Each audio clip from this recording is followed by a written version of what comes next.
Black woman driving a brand new sedan. Who would believe that? That was the sentence a white police officer spat out before tearing up a fully paid parking ticket and stomping on it right in front of her. They thought they had just caught a black woman lurking near a school. But what he didn't expect was that just a few weeks later, he would be left speechless as he saw that same woman walk out from behind the wooden doors in the black robe of a presiding judge. And she was the federal judge, the one who would read aloud the verdict removing him from duty only a few weeks later. And you? What state do you live in where skin color is still seen as a reason to wear handcuffs? The gray sedan quietly slid into the parking lot behind an elementary school in the suburbs. It was an April day. Soft sunlight, but still bright enough to reflect every speck of dust floating in the air. The engine cut off, and the car door opened. A woman in a cream blouse and dark slacks stepped out. Her low-heeled shoes made a faint sound on the cement surface. She glanced at her watch, her gaze unhurried but far from leisurely. 6 minutes until school let out. She opened the trunk, retrieved a small bag of cookies, then returned to the front seat and sat waiting. There was nothing particularly remarkable about her, except a quiet composure so reserved it became unreadable. But in less than 2 minutes, a white and blue patrol car pulled up. No lights, no siren, yet its presence made the entire atmosphere seem to contract. 2 officers stepped out, one tall with a square jaw, pale skin, and a military gal buzz cut. The other was smaller, lean, with quick eyes full of suspicion. They walked directly toward the sedan. She remained seated inside. The window rolled down slowly. The woman looked at them, her gaze calm. The taller one tapped the glass with the knuckle of his index finger. Not forceful, but just irritating enough. "This is your car?" His voice was low, cold. She nodded. "License and registration?" She handed over the documents, along with a prepaid parking receipt from a phone app. The officer glanced at it, barely, then muttered something that thickened the air. "Black woman driving a new sedan. Who's buying that?" She didn't answer. Her eyes didn't change.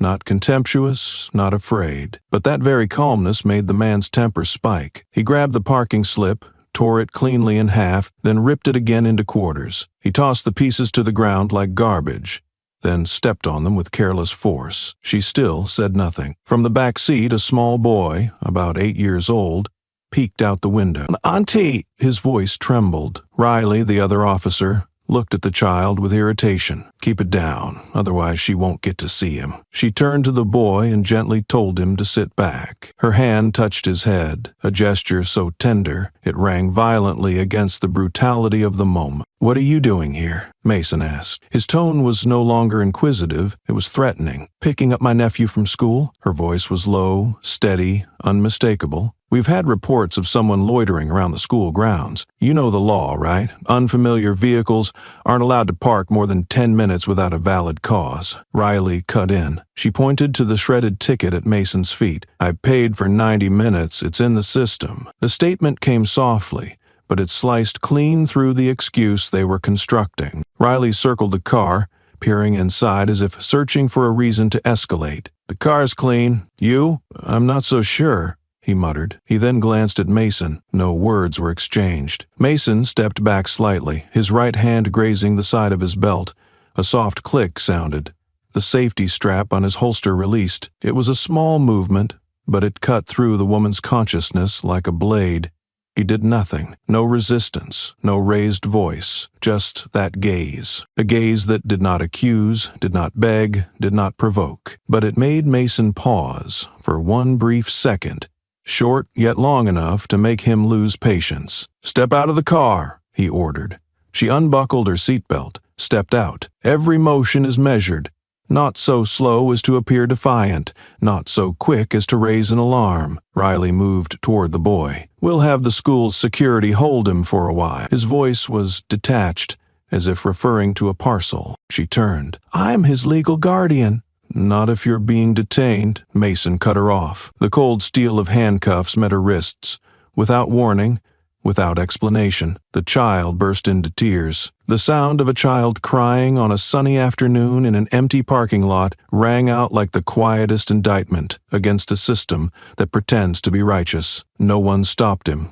No one held him, and the woman was cuffed. Not for any crime, but for a skin color, a composed demeanor, and a vehicle that didn't align with the prejudice of two men in uniform. As she was led away, she never raised her head, but her eyes, in a single moment, scanned both of them, as if engraving their faces into memory. No one remembered her name, but she remembered enough for all three of them, and the real story had not even begun. She did not lift her head as she was led away, but every step she took, from the parking spot to the patrol car, was a silent incision across the face of so-called order. Mason gripped her wrist so tightly that red marks formed, while Riley opened the back door as if handling a fugitive. She stepped in without a word, without resistance, without protest. That silence disoriented them both, as if they were suppressing a shadow rather than a person. The moment she sat on the cold rear bench, Riley pulled out his phone, opened the internal live stream app, and pointed the camera at her. On screen appeared the image of a black woman sitting motionless, wrists cuffed in front of her stomach, bearing no expression beyond an unsettling stillness. Riley typed the caption, "Caught a suspect sniffing around the industrial zone." He chuckled. "Let's see who's tweaking early this week." Mason glanced over, said nothing, just slammed the car door and moved to the front. The ride took longer than necessary. No sirens, no flashing lights, no urgency. Just long enough to pass through 3 crowded streets, where curious eyes followed the police car out of habit, a desensitized instinct to observe the detained but never ask why. Upon arrival at the station, Riley opened the door, yanked Monroe's arm like he was unloading a sack. She stepped out, still without resistance. They walked her through the main corridor, past the front desk where a security officer smirked. "A good day to hit quota." She did not respond. Her eyes glanced briefly at an old photograph on the wall. 3 officers being commended for successfully handling an emergency in a minority neighborhood. One of the 3 was Mason. The smile in the photo hadn't changed, only time had peeled off the coat of humanity. They brought her into an initial screening room. Riley handed her a white sheet with the alphabet printed on it, then ordered her to read it backward from Z to A. "Testing reflexes. Who knows, maybe you were partying before picking the kid up," he said. The grin on his face crumpled like a cheap mask. She looked him straight in the eye. "What am I being charged with?" Mason leaned against the wall, arms crossed, sneering. "I don't like the way you look at me." A reply devoid of any legal statute, but one that exposed the essence of delegated power. It needed no justification, only a feeling. She took the paper, read from Z to A, without a single error, without hesitation, without even focusing. Riley muttered, "This bitch memorized it?" Mason nudged the metal desk with his foot. Smart enough to play the victim. A female officer entered, whispered something to Riley. He nodded, then ordered, "Separate the child. Send him to the school safety area. Hand him off to security or social services." She turned, stepped forward for the first time, her voice raised. "I'm his legal guardian." Riley did not look at her, just issued, "Not anymore if you're in custody." No explanation, no paperwork. The boy was led away through another hallway. She did not look back, but as the small footsteps faded, she closed her eyes for 3 seconds, not to regain composure, but to bury a sliver of humanity just ripped apart, while no one nearby felt the need to apologize. Riley turned back, tapped his phone to send the live stream to their internal group. As he typed, he said to Mason, "Clip this one fast, post it to Reddit. Might hit the headlines." She remained standing, wrists cuffed, but her spine never bent. She did not bow her head, and that silent, upright posture made the whole room feel tighter. As they led her away, the lights overhead were so bright they bounced off the tile floor, casting the reflection of 3 figures, 2 in uniform, 1 in civilian clothes, but only one stood straight, as if still in control, and it was not the 2 officers. No one asked her name. No one read her Miranda rights. No one called a lawyer, because they assumed she was not worth protecting. A black woman, alone, quiet, No one was beside her. No badge, no record, no status. Just the wrong skin tone in a space so law-abiding it had grown indifferent. And like every story that starts with a small injustice, they did not realize they had just arrested the wrong person. But what they were about to learn would not come from her name. It would come from the consequences. She neither resisted nor sighed as she was pushed down the hallway leading to the holding area. Her low-heeled shoes squeaked softly against the white tile floor, but that sound couldn't drown out the heavy footsteps behind her. Riley followed closely, as if fearing she might vanish into the space between silence and defiance. Mason had disappeared, as usual. Those quick to anger often evade consequences just as swiftly. A door opened. She was asked to remove her shoes. The reason given sounded like a joke meant for the uneducated. No high heels allowed in the holding cell. She glanced down at her basic flat shoes. Without a word, she bent down, removed them, and placed them neatly against the wall. The female officer collected the shoes, squinting. "This isn't Netflix, lady. There are no lead roles here." She was led into a single holding cell. Gray walls, cement floor, flickering fluorescent ceiling light, and no cameras, or at least none that were turned on. She sat on the long bench attached to the wall, her bare feet touching the cold floor. The chill from the stones seeped into her soles, climbing up her spine like a silent warning. On the table lay a stack of blank paper. No pen, not a plea, not a supplication, just a request. The female officer pulled a ballpoint pen from her pocket, tossed it onto the table, and popped the cap. She picked it up and wrote a line at the top of the page. Each place has its own laws, but no place is permitted to be lawless towards humanity. She wrote in uppercase letters, evenly spaced with firm strokes. Less than 15 seconds later, the female officer returned, glanced at the line, snatched the paper from her hand, crumpled it, and threw it into the trash can as if discarding a chewed piece of candy. "That's enough. No one here needs a manifesto." Then she walked away, leaving the door to slam shut, like a period marking the end of someone who still believed they had a voice. The cell's ceiling was low, the light flickering, the walls stained with old watermarks like the souls left behind. A camera was mounted in the top left corner, its red light off, but in a hidden corner of the ceiling, not part of the official surveillance layout, a dark lens was recording. No one noticed, no beeps, no signals, but the lens remained open, capturing everything, acting as a silent witness in a space where all evidence was suppressed by authority. She sat there, hands resting lightly on her knees, eyes fixed on the wall ahead, as if delivering a speech no one would hear. No one came to interrogate her, no lawyer was provided, no Miranda rights were read, because to them someone like her, a black woman, not shouting, not rebelling, wasn't dangerous enough to warrant legal protection, yet different enough to be deemed in need of control. The irony lay there. Her silence unsettled them. They were accustomed to reactions to resistance, to fists, to curses that justified their violence, but she offered none of that. She sat as if in a discreet meeting room, awaiting her turn to present. No blinking, no bowing, no fear.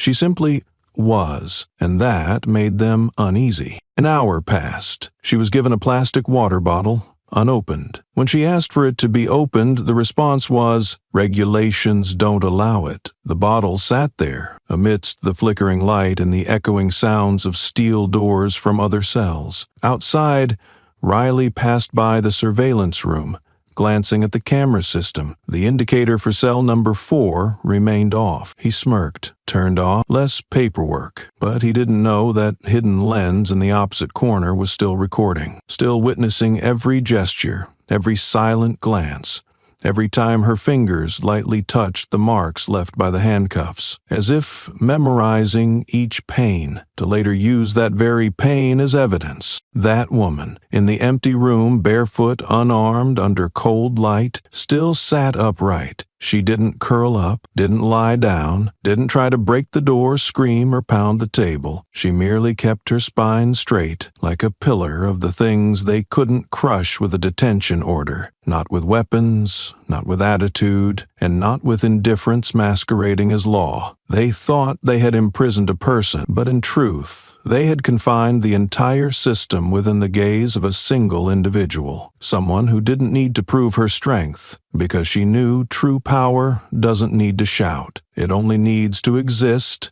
in a way that cannot be erased. No rights were read, no one remembered her name. But after that afternoon, when that dark lens replayed the recording and a name appeared on the screen according to stored data, it was those abusing the law who would have to face what they couldn't erase, the presence of someone they had deemed invisible, but who turned out to be the very person the system should never have underestimated. 1 hour later, she was escorted out of the solitary holding cell. It was the same female officer, with the same contemptuous glare, but this time something else lingered, an unusual silence, taut and wary, as if somewhere in the gap between two transfer checkpoints, something had begun to shift, not in her, but behind the doors on the other side. They brought her to the temporary intake file section, where those deemed too insignificant for a lawyer were still required to be processed through the system's forms. The room was brightly lit, with 3 U-shaped desks arranged around a fingerprint scanner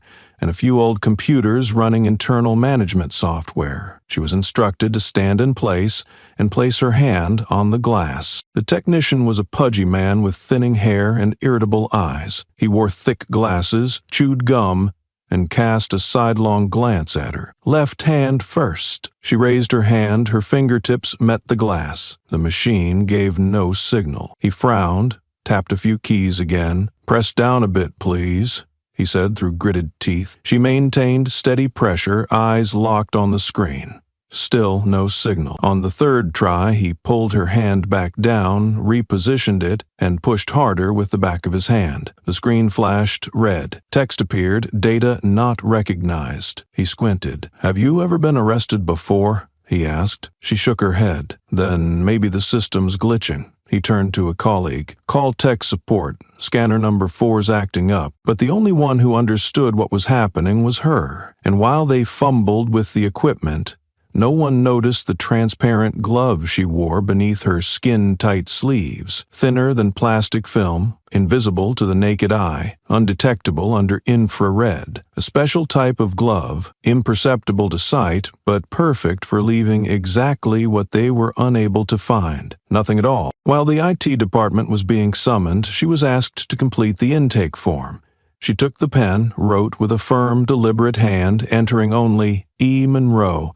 No middle name, no full name, no birth date, just one name. Enough to validate the paperwork. And enough to trigger a ripple of unease. The records clerk looked up, squinting at the text. "Monroe," he muttered, as if that surname had just opened a drawer in his memory that he hadn't meant to access. But instead of asking further, he silently folded the intake file and handed it off to the data entry staff. He said nothing more, but in his eyes something had shifted, a quiet form of suspicion that took no shape, only left a trace of silence. At the last desk down the hall, a man in a gray shirt was fixated on his phone screen. He was a freelance journalist, a former law student. One who had walked away from his degree after deciding the field was not made for those who loathe silence. He was waiting for an interview with the Internal Affairs Office. By chance, his eyes flicked across a record displayed on the department's shared screen. A name appeared. E. Monroe. He frowned. That name was not unfamiliar. He had seen it, not on a blacklist, but in an article about influential judges leading criminal justice reform. But he wasn't certain. Monroe was a common surname. E could be Emily, Erica, Esther, or just an initial. Still, a quiet alarm rang in him, not because he feared being wrong, but because he suspected this place had just detained something larger than a person. She sat quietly in the waiting area. Not cuffed, not under tight surveillance, but also not called by name. People passed her by, glancing at her as one might glance at a burnt-out light bulb, knowing it no longer worked, but no one yet ready to replace it. A female administrative worker walked past, holding a stack of documents, glanced down, then did a double-take. Her eyes paused exactly where the name Monroe appeared. A single breath caught, then she continued walking as if she had seen nothing. No one asked further. No one called for verification. No one was brave enough to open a door they weren't sure they could close. She looked up at the electronic board displaying the processing status. Red background, white text. Verifying. No estimated time, no explanation. She turned to the nearest officer. "Am I being released, or do you still need to invent a few more charges?" He didn't answer. He just shot her a glance that wished to shatter her icy composure, then turned away. A detainee who doesn't scream,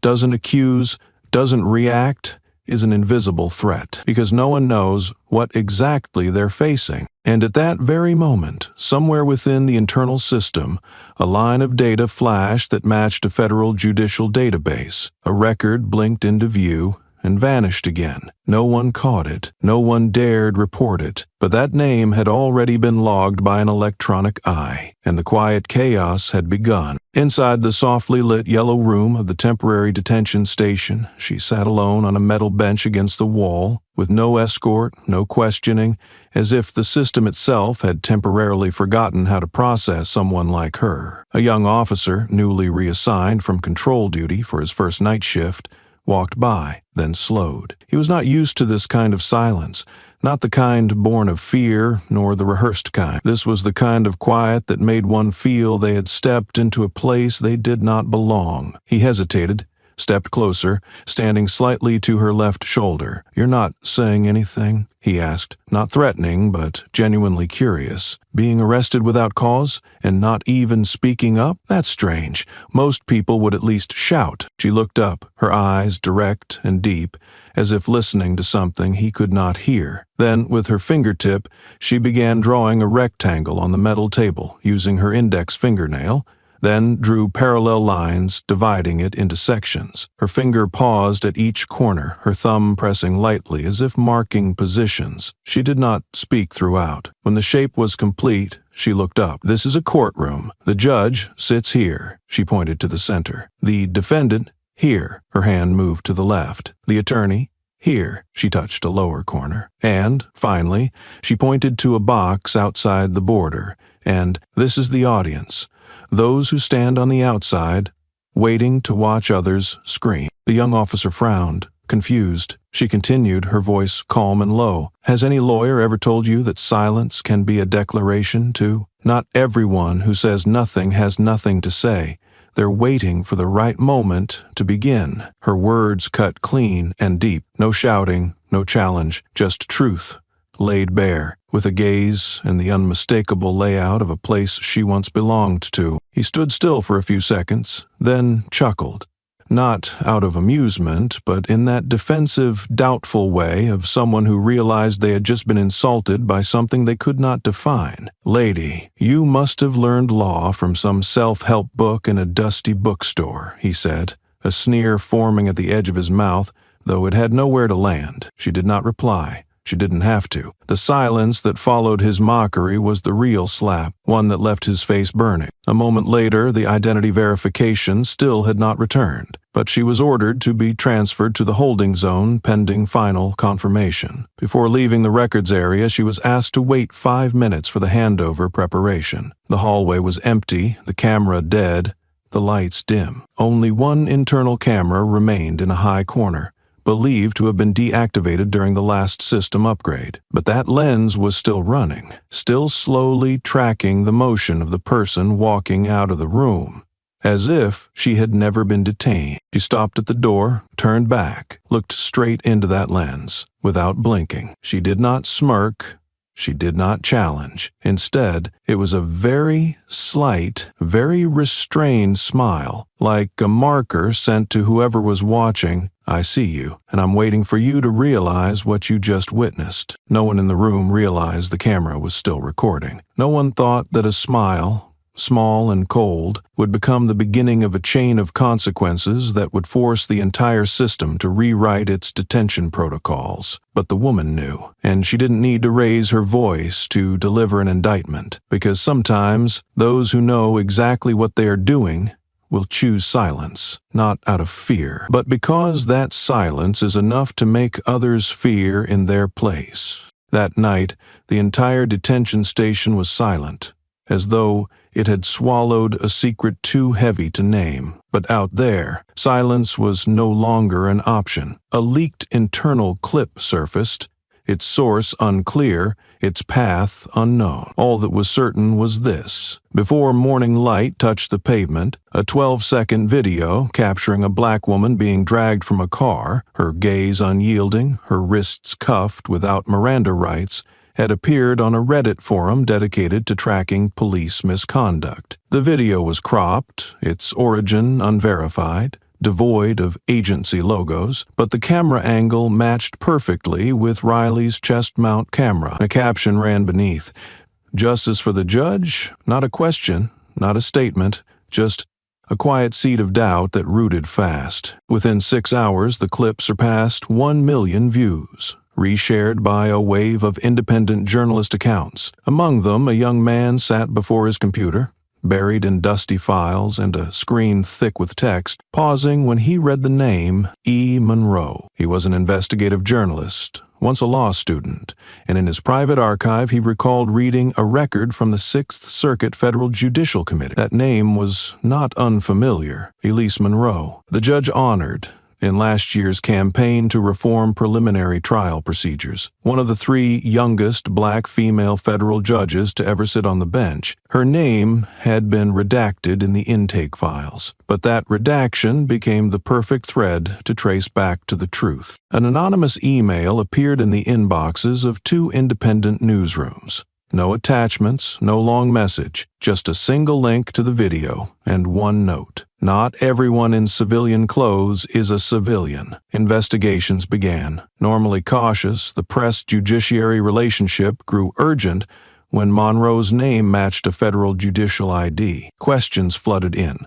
If it was her, why had the arrest not been reported? Why had her identity been stripped? Why was there no legal representation? And why had she, a woman who once spoke before the House on civil rights, remained utterly silent throughout her detention? The State Department of Justice did not receive its first warning from within, but from the media. At 2 o'clock in the morning, an unusual memo was signed. Prepare emergency response if federal identity is confirmed. Inside the state legal office, a closed-door meeting was called. The head of internal affairs asked, "If this is real, who authorized detaining someone without checking the federal database?" No one answered. No one dared, because if she were Elise Monroe, it wasn't just one police department. An entire legal apparatus owed her an explanation. On social media, an old photo resurfaced. Her in a black robe, standing at her first appointment ceremony. Her gaze in the photo mirrored the one from the video. Quiet,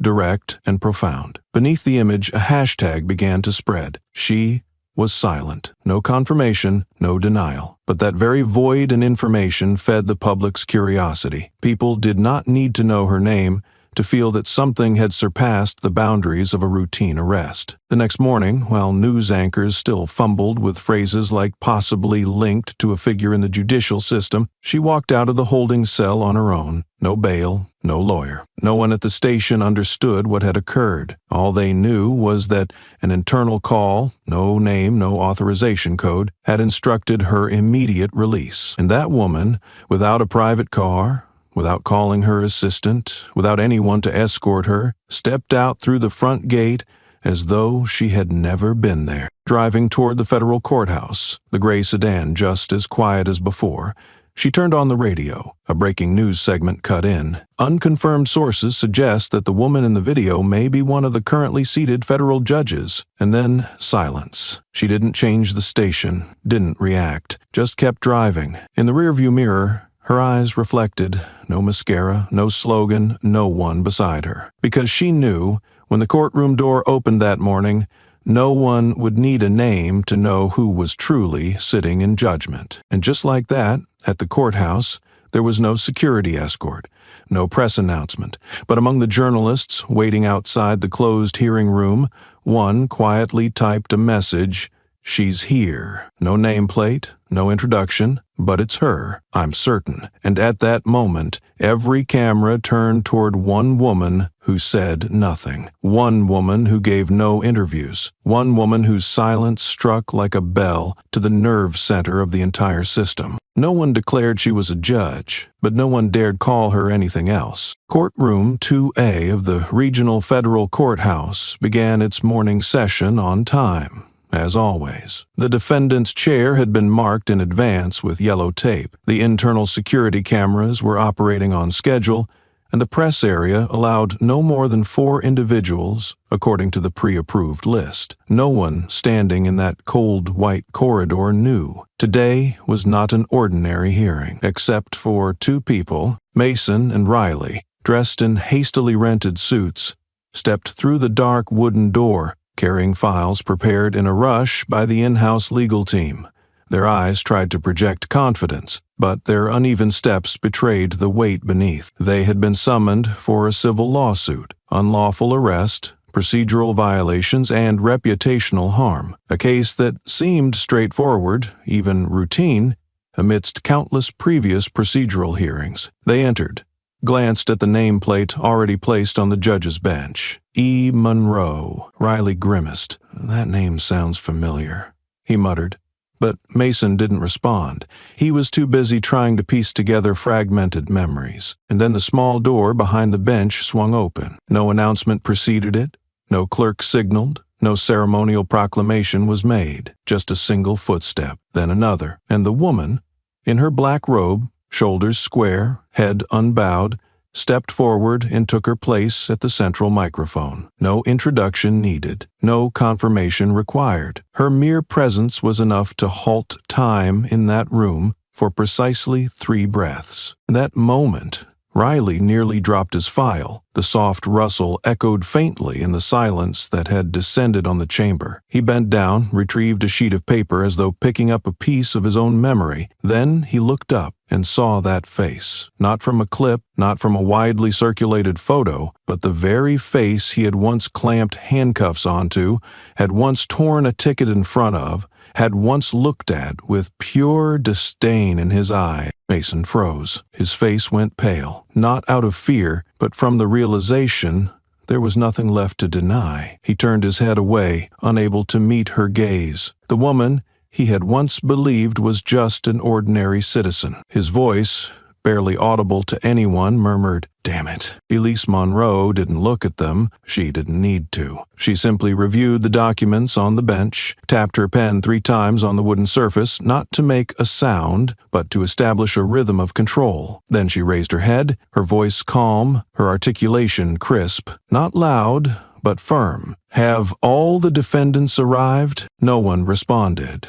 The police department's counsel tried to rise, cleared his throat, but was immediately silenced by Monroe's glance. A look not as sharp as a blade, nor as cold as stone, but one that made a person feel they were being measured. Every breath, every movement, every layer of pretense thin as tissue. No one in the courtroom dared to stir. There was no triumphant soundtrack. No gavel struck. Yet the air was so heavy, it felt as if the entire system itself was bowing before the presence of a single person. A person they had once believed could be erased with a faded incident report. A reporter sitting at the end of the gallery row felt his hand tremble slightly. He had written many articles on court proceedings, judicial reforms, and civil rights, but never had he witnessed an opening in which, within the first 3 seconds, the presiding judge brought the entire room to a state of absolute silence through sheer authority. No one dared ask, "Is that really her?" because everyone already knew the answer. The attorney, representing the police department, a middle-aged man who had participated in nearly 400 trials, adjusted his tie and tried to maintain composure. "Your Honor, we confirm that all parties are present and—" But his sentence didn't finish. Monroe placed her pen down. Not with force, not to make noise, but the sound of the pen touching the wood struck like a warning. He fell silent at once, and when she turned her head, Her gaze swept across the counsel tables, across the defendant's seats, not resting on anyone for more than 3 seconds. Yet each glance felt like a scalpel, slicing through the final membrane of pride. She didn't ask why they did it. She didn't need their confessions. She simply stood exactly where they had never imagined she could be, and in a position they had never imagined they would be forced to look up to. A man in the public gallery exhaled softly. Even that single breath made him feel ashamed, because at that moment no one in the room believed this was just another civil case. It was a hearing in which, by the presence of one person alone, the entire system was being forced to prove whether it had any right to continue existing. Elise Monroe needed no title, no explanations, no justification for why she sat there, because her presence alone was enough to transform the handcuffed name from yesterday into the one who would pass judgment today. And all those who once laughed were now swallowing every word. The trial had not begun, but the battle had ended the moment she stepped out from behind that wooden door. Elise Monroe sat in the judge's chair as if it had never belonged to anyone else. She didn't adjust the microphone, didn't rearrange the documents, because everything was already in place. On the wooden desk lay a copy of the arrest report, sent from the police department to the court, with all required stamps and signatures. She picked it up, opened to the first page, and began to read, not skimming, but reading every word, every period, every typo. Her fingers tapped lightly on the edge of the document each time she paused, her eyes never leaving the text. No one in the courtroom dared to speak. No one stirred. She read as if dissecting a body, missing no tumor. On the third page, she looked up. Her voice was not loud, not harsh, but struck directly into the listener's eardrums. Will the defense please read aloud the description in Section C, second paragraph? The attorney from the police department stood up, his hands trembling slightly. He looked down at the paper, trying to steady his voice, but when he reached the line, "The subject, alleged black female, exhibited suspicious behavior while standing near the school premises," his voice faltered. Those 4 words, black female, suspicious behavior, were no longer mere text. They were blades. Monroe waited for him to finish. Then she raised her head, looked directly at him. "I have only one question about this phrase, suspicious behavior. By what standard is that defined? And does black female appear under your department's risk classifications?" The entire room fell silent. He was flustered. Mason lowered his head. Riley broke into a sweat, avoiding eye contact. She continued, slowly, precisely, "I'm not interpreting. I am merely reading exactly what you wrote yourselves. Nothing more, nothing less." Then she gave a small nod. A court clerk pressed a button. The large screen behind her lit up. Footage from the police station's security camera played back. A short clip, only 43 seconds.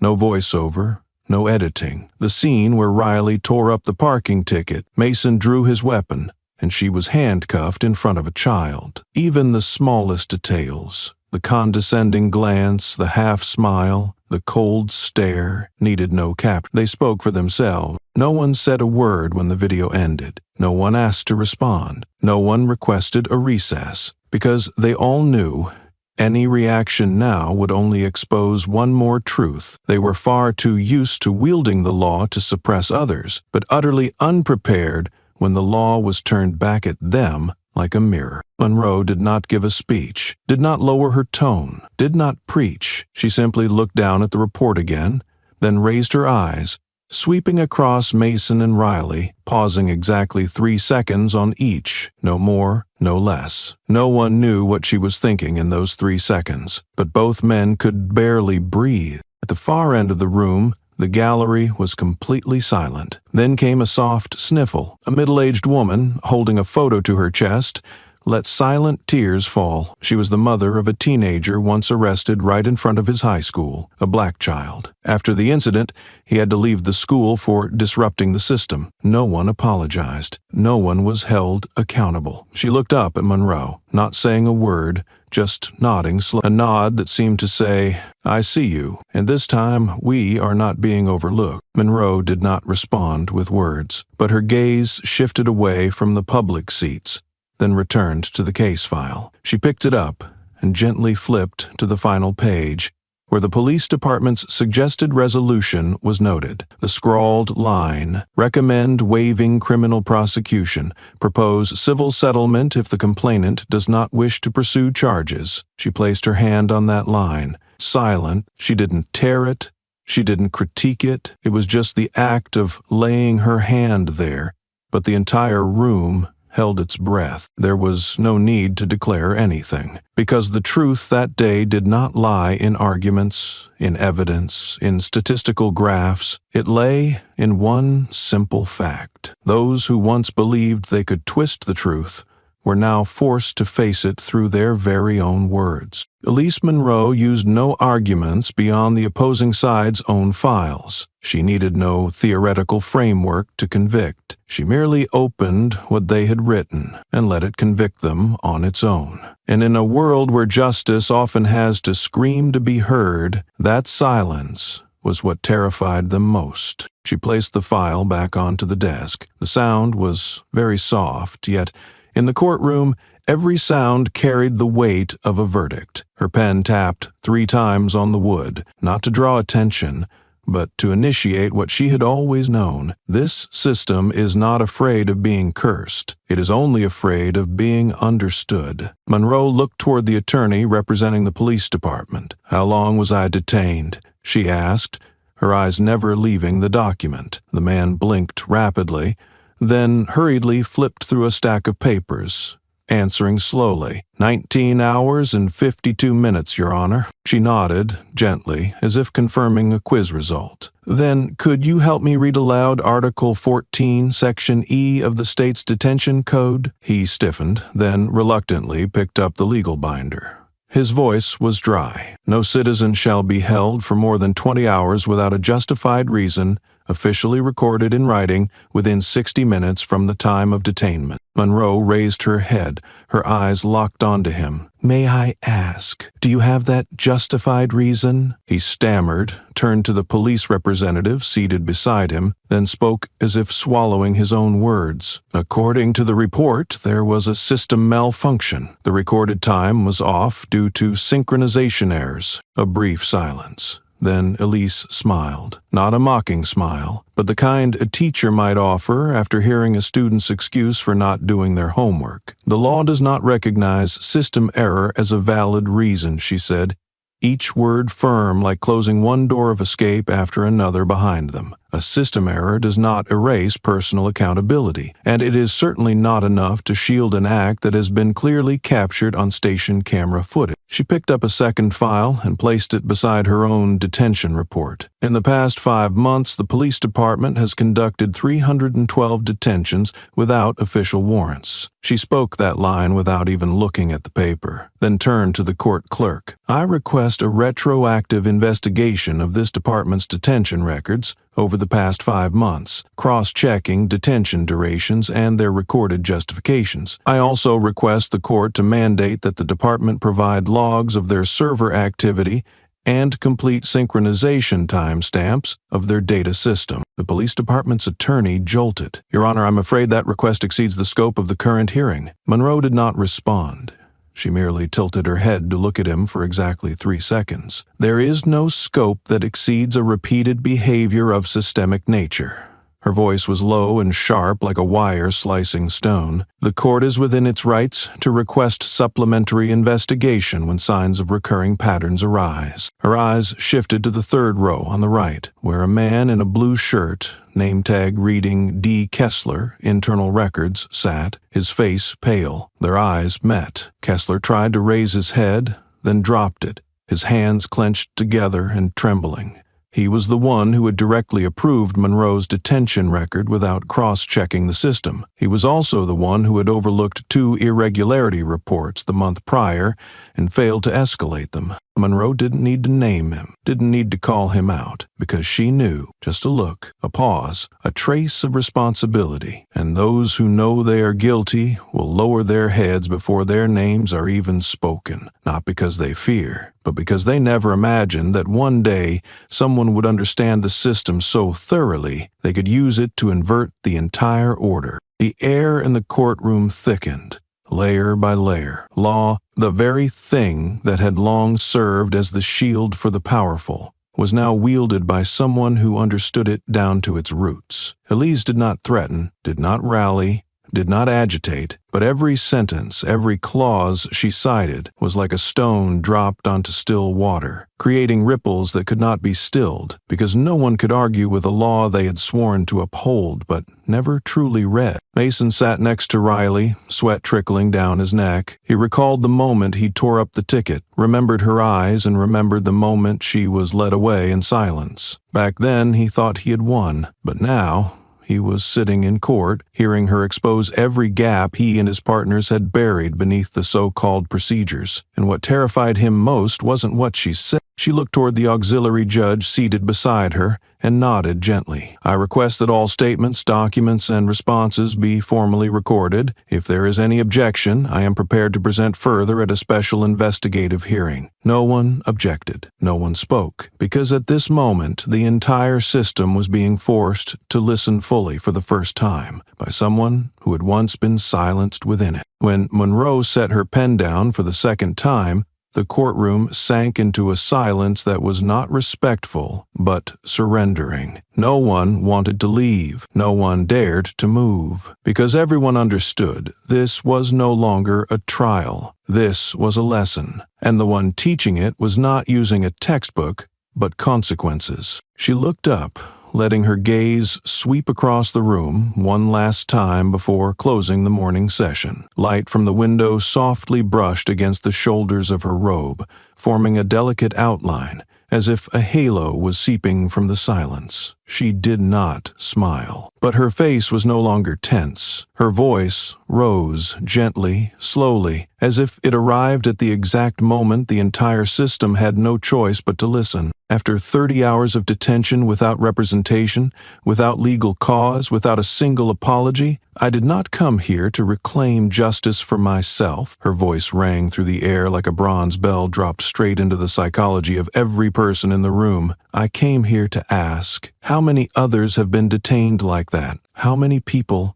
had no voice, no camera, no hashtag? How many have been locked up by this system just for standing with the wrong color skin in front of the right color law? She did not look at Mason, did not look at Riley. She looked further, toward the row where representatives of the legal profession sat, silent. "I do not need to win this case," she said, clearly, slowly, firmly, like nails being driven into the wooden bench. "I need you to reconsider the way you see other people." Another tap of the pen. She paused for 3 seconds, then closed the file. No one dared utter a word, not because they were silenced, but because no one wanted to tarnish the conclusion she had just delivered, a conclusion that required no verdict, only presence. At that same moment, just outside the courtroom door, a freelance photographer, present by coincidence, captured 2 images. One was a still from the police station's security footage, in which she looked directly into the camera. The other was of her standing in court, in a black robe with no title, no microphone. He merged the 2 and posted them on social media with just one line. Together, they thought she was 2 different people. Both terrified them. In less than 4 hours, the post had been shared over 600,000 times. The hashtag Judge in Chains, the judge once handcuffed, rose to the #1 trending position nationwide. But what ignited the internet wasn't merely the intrigue of her identity. It was the psychological weight of something that had always existed, but for the first time took clear form. A legal system thought to be untouchable, forced into silence by the one it once humiliated. Special broadcasts aired simultaneously. CNN called it the trial of silence. The Washington Post described it, "She didn't shatter the system. She just stood there to reveal that it had been rotting from the inside." Comment sections flooded across media networks. Why her? Why now? Why didn't this happen sooner? Inside the courtroom, Mason sat frozen. His hand remained on his knee, but his fingers twitched slightly. Riley sat with his back pressed into the chair, eyes fixed on the floor. There were no accusations from Monroe, no sentencing. But the truth was this: they had been stripped bare before the public, not by indictment, but by the very gaze they once used to look down on others. Now, every look from those around them had become a mirror reflecting a shame they could not erase. When Monroe stepped down from the bench, no one stood, no one applauded, no one walked her out, because those are rituals, and she had just shattered rituals with integrity. She descended the courtroom steps in soundless shoes,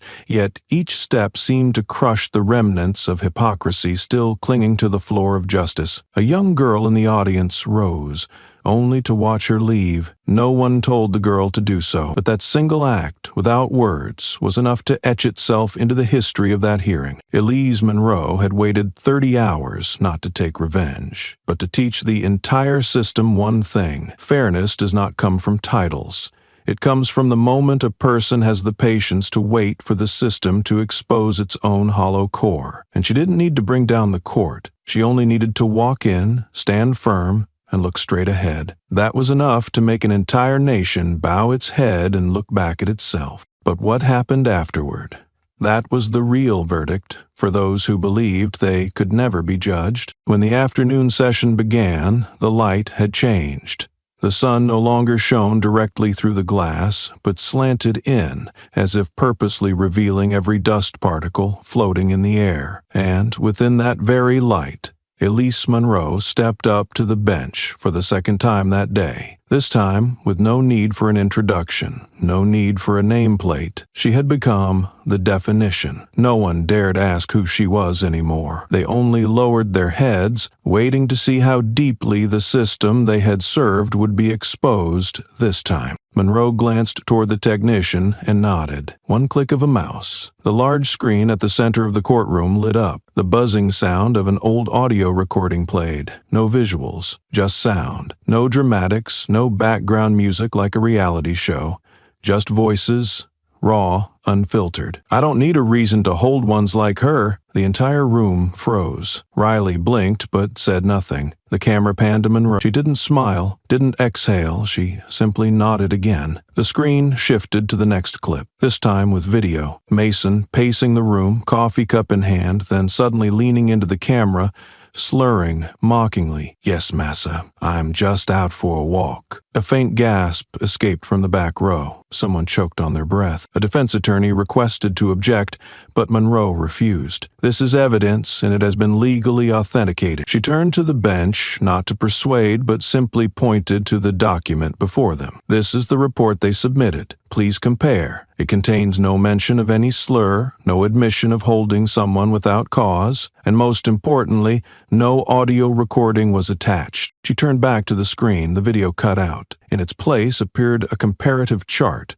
Vertical columns showing the transcript from the clip, horizontal rows highlighting omissions from the official record. Every missing box glowed red. A map of deceit, naked, shameless. Monroe said nothing more. She let silence suffocate the rest. Riley began to fidget. He tried to look away, but the main camera had zoomed tight on his face. Something quivered at his chin, unclear whether from rage or fear. Mason looked at the floor, then the ceiling, then out the window, any direction that might rescue him from the reflection of himself. Monroe crossed her arms, her voice low and dry. "Had I been just an ordinary citizen, I would have been taken to the station, with no cameras, no lawyer. But because I am who I am, the system had to see itself in the mirror for the first time, and this time the mirror did not crack." A pen clicked. Someone in the back row was scribbling hastily. But then, amid the suffocating moment, another sound emerged, soft, like metal brushing wood. A young police cadet, not yet 30,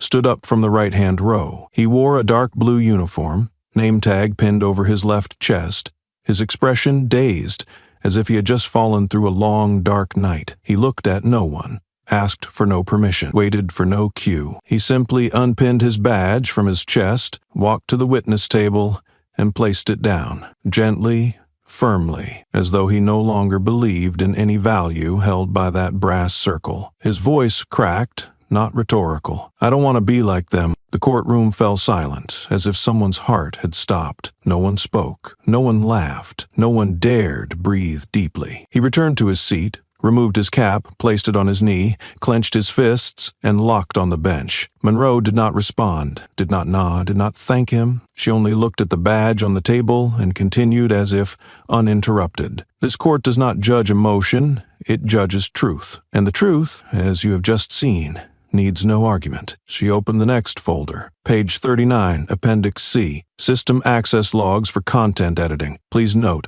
all deleted portions from the official record were altered at 3:14 a.m. from an internal account registered at captain-level clearance, the rank held by the defendant Mason. A rustle of discomfort passed through the room, not from Mason, but from his attorney. Monroe paused for a beat. We are not talking about clerical errors. We are talking about evidence tampering.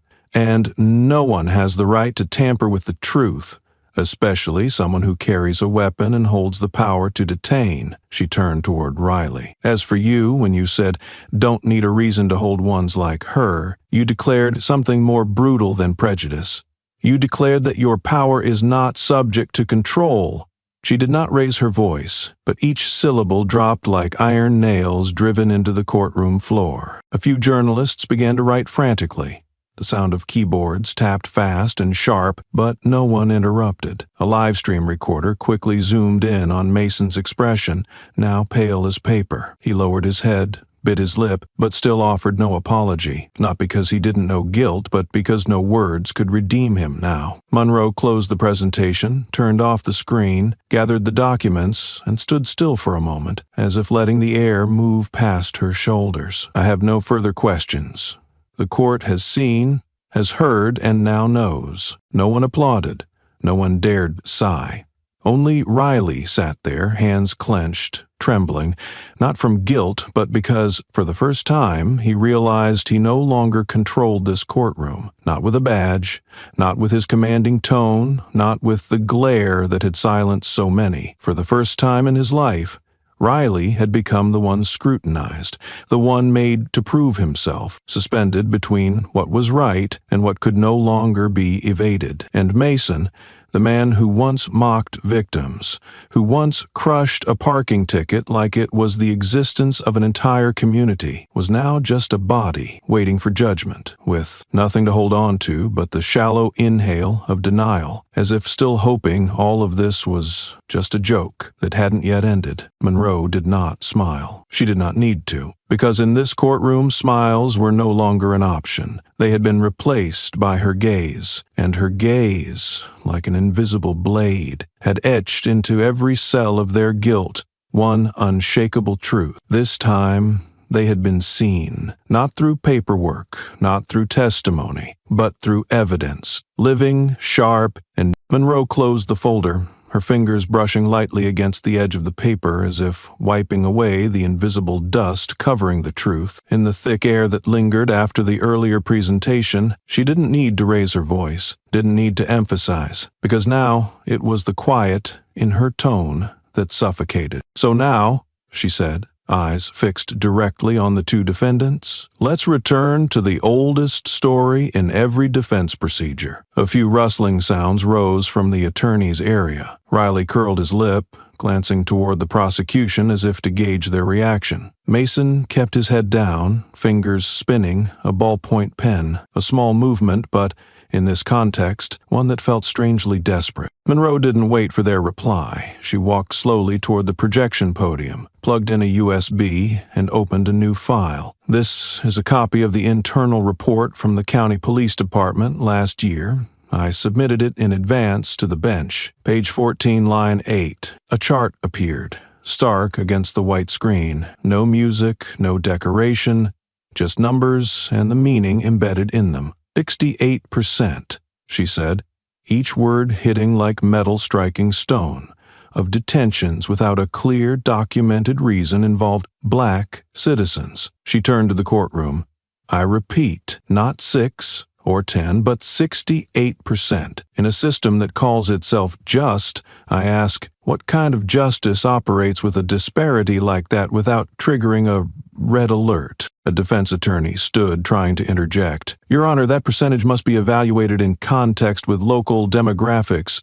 Monroe cut him off with a glance. I know what you're about to say, that black citizens make up the majority in the area, but I have this number too. She clicked to the next slide. Within the local population, black citizens account for 32%. She didn't exhale hard, didn't smirk, didn't sharpen her tone, but each word landed like a needle, slicing deep into the fraying fabric of excuses clinging to a wall that was already cracking. Then, someone explained to me, why does a group that makes up 1/3 of the population account for more than 2/3 of detentions without cause? Riley shook his head, trying to stifle a sigh. Mason remained silent, but his hands were trembling. Something began to crack behind his eyes. Not remorse, but the fear that came with realizing for the first time he was no longer in control of the story. No more badge, no more comrades, no procedure left could carry the weight of these numbers, because this time, the very thing they once called procedure had become evidence turned against them. Monroe stepped forward. They say we were just following procedure. I ask again, what procedure allows for insult, humiliation, and detention of citizens with no records, no documentation, no reading of rights, no access to counsel? Her voice wasn't loud, but it was sharp, not echoing, but piercing. Each word sliced into the artificial surface the system had long used to veil groundless arrests, just for skin color, hairstyle, or a hoodie in midsummer. Suddenly, from below, a sob broke the silence. Everyone turned. Mason, the officer who once threw a paid parking ticket to the ground and stomped on it like he was stomping on someone's dignity, was now crying. Not wailing, not thrashing, but the quiet cry of a man who knew that tears could no longer redeem. His shoulders trembled. His eyes red, but no one offered comfort. No colleague, no lawyer, not even a sympathetic glance, because in this room, no one owed him compassion, after everything he had once reduced to procedure. Monroe did not pause. She looked at Mason for exactly 3 seconds, then turned away, as if that tear wasn't worthy of stopping. I didn't come here to make anyone cry, she said. I came here to make the numbers speak. And she succeeded. Not through emotion, but through data. Not by yelling, but with charts. Not with tears, but with the one thing the law cannot ignore. Truth, so cold it burns away even the softest justifications. From the gallery, a hand rose. A middle-aged woman, hair tied back, eyes steady, voice firm as iron. Your Honor, my son was also arrested just for wearing a hoodie. The whole room turned toward her. She didn't cry, she didn't elaborate, she said only one sentence, then sat down. But that sentence, along with her restrained nod, was enough to send a tremor through the entire courtroom, because it was simple, specific, unembellished, and undeniable. Monroe looked toward the woman. She said nothing, but something in her eyes, like a heartbeat, responded. A silent recognition that, she heard, that the story would not be discarded like scribbled notes thrown in a holding cell. That this time, every word spoken would be preserved, not on tape, but in collective consciousness. She turned back, minimized the statistics, and closed the folder. You may say the system is still functioning. That is, what happened was merely an exception. But I ask, how many exceptions does it take to become a pattern? How many groundless arrests does it take before an entire profession must look at itself? She stepped away from the projector, standing tall at the center of the courtroom, where the light shone brightest. I don't need an answer. I only need you to remember. The law was not written to protect those who wear a badge. It was written to protect those without power from those who think a badge is power. No one dared to argue. No one had anything left to say, because in that moment, the law was no longer just text. It had become a baton striking the hand of the abuser. And for the first time, the system had to taste the medicine it had so often prescribed to others. The lights had not changed, the rows of seats remained in line, the people in the room sat still, frozen between the beats of a verdict yet to be spoken. But when Monroe stepped down from the projection podium, something was different. Not the light, but the way every gaze followed her. No longer merely admiration or fear, but the sense of witnessing someone stepping into the very place history had long delayed. She did not speak right away. She did not open a folder, did not pull up any charts. She just stood there, a solitary black dot against the whitewashed backdrop of collective silence, then began to speak, soft as wind brushing glass. "I know some people think I'm here for revenge, that I'm using my power to expose those who once wronged me." She turned to look at Riley, then Mason, not accusing, only observing, like someone who had seen far too many knives lodged in her back. "But there were 3 times in my life when I stayed silent. 3 times I chose to walk past the door that had just slammed in my face. Today, I want to tell you about them." She walked toward the witness stand for the first time since the trial began. A defense attorney looked as if he was about to speak, but lacked the nerve to interrupt, because everyone in the room, from the cameraman to the journalist scribbling notes, understood this was no longer a legal proceeding. This was history speaking. "The first time," Monroe began, "was when I was 21 years old. I was a second-year law student. During a seminar on police immunity, I challenged the professor with a clear clause from federal case law. I was right, but I had points deducted for insubordinate attitude." She paused, her eyes fixed on some invisible point on the wooden table. "He said I lacked humility. If I had been a white student, my rebuttal would have been called courageous. But because I was me, it was improper." A gentle breath stirred from the back of the room. Monroe still didn't look up. "I didn't file a complaint. I didn't write an article. I stayed silent because I thought, wait until I'm good enough, then they'll have to acknowledge me." A beat of silence fell. Then she continued, as though each memory were being stitched back together by words, each wound reopened by a memory that refused to forget. "The second time," she said, "was after graduation. I applied to a law firm. During the interview, the recruiter looked me up and down and asked, 'Where have you worked?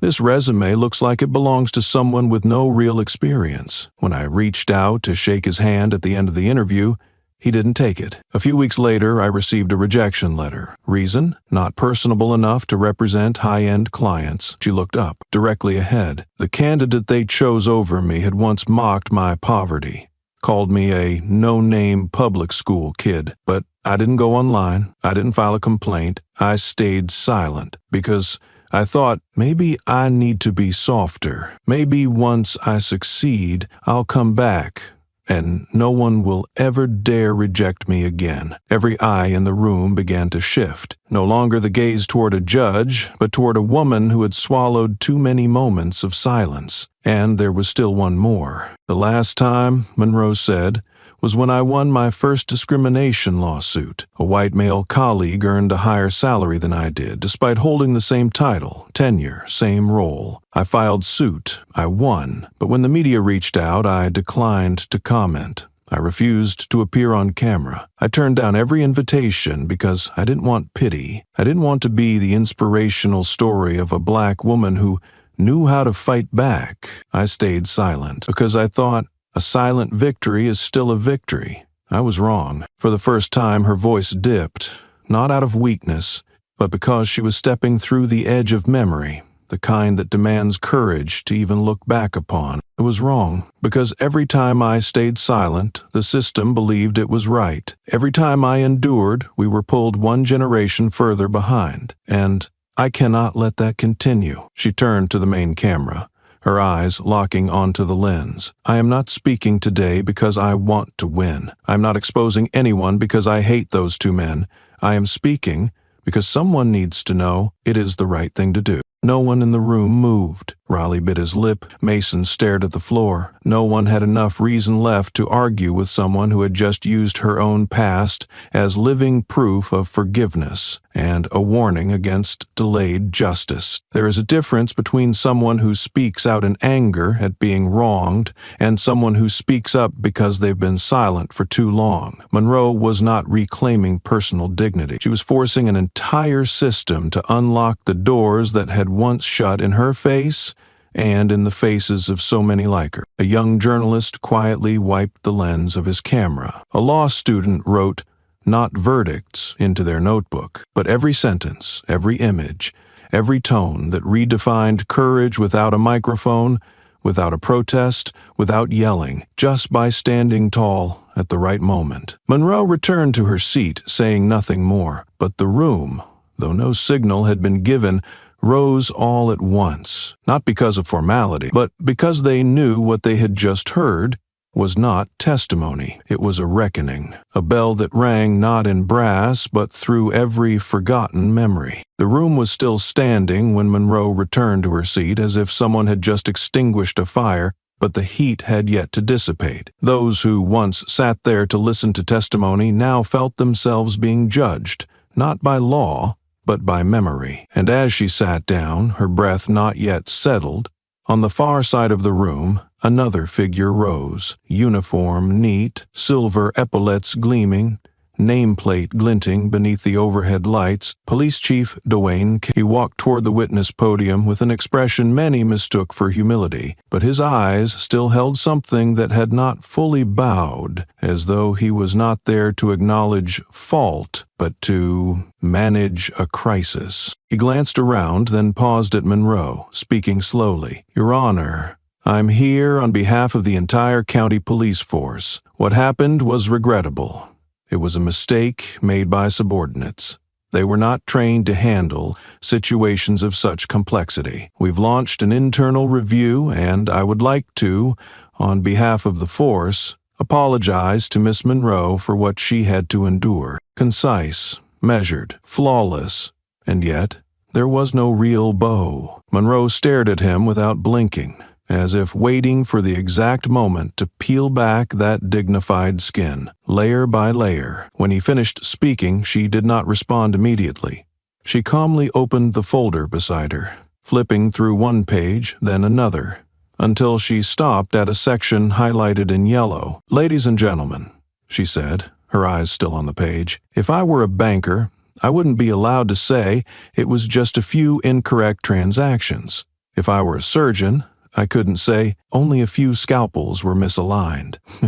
If I were a pilot, I couldn't say there was just one time I forgot to lower the landing gear. But when a system holds a gun, wears a uniform, handcuffs a citizen, it can ask for forgiveness with one sentence. The subordinates made a mistake. She looked up, her gaze sharp as an arrow slicing through the chief's polished shoulder insignia. Then what is the role of a superior? Who trained those subordinates? Who approved their reports? Who deleted the footage? Fabricated the documents?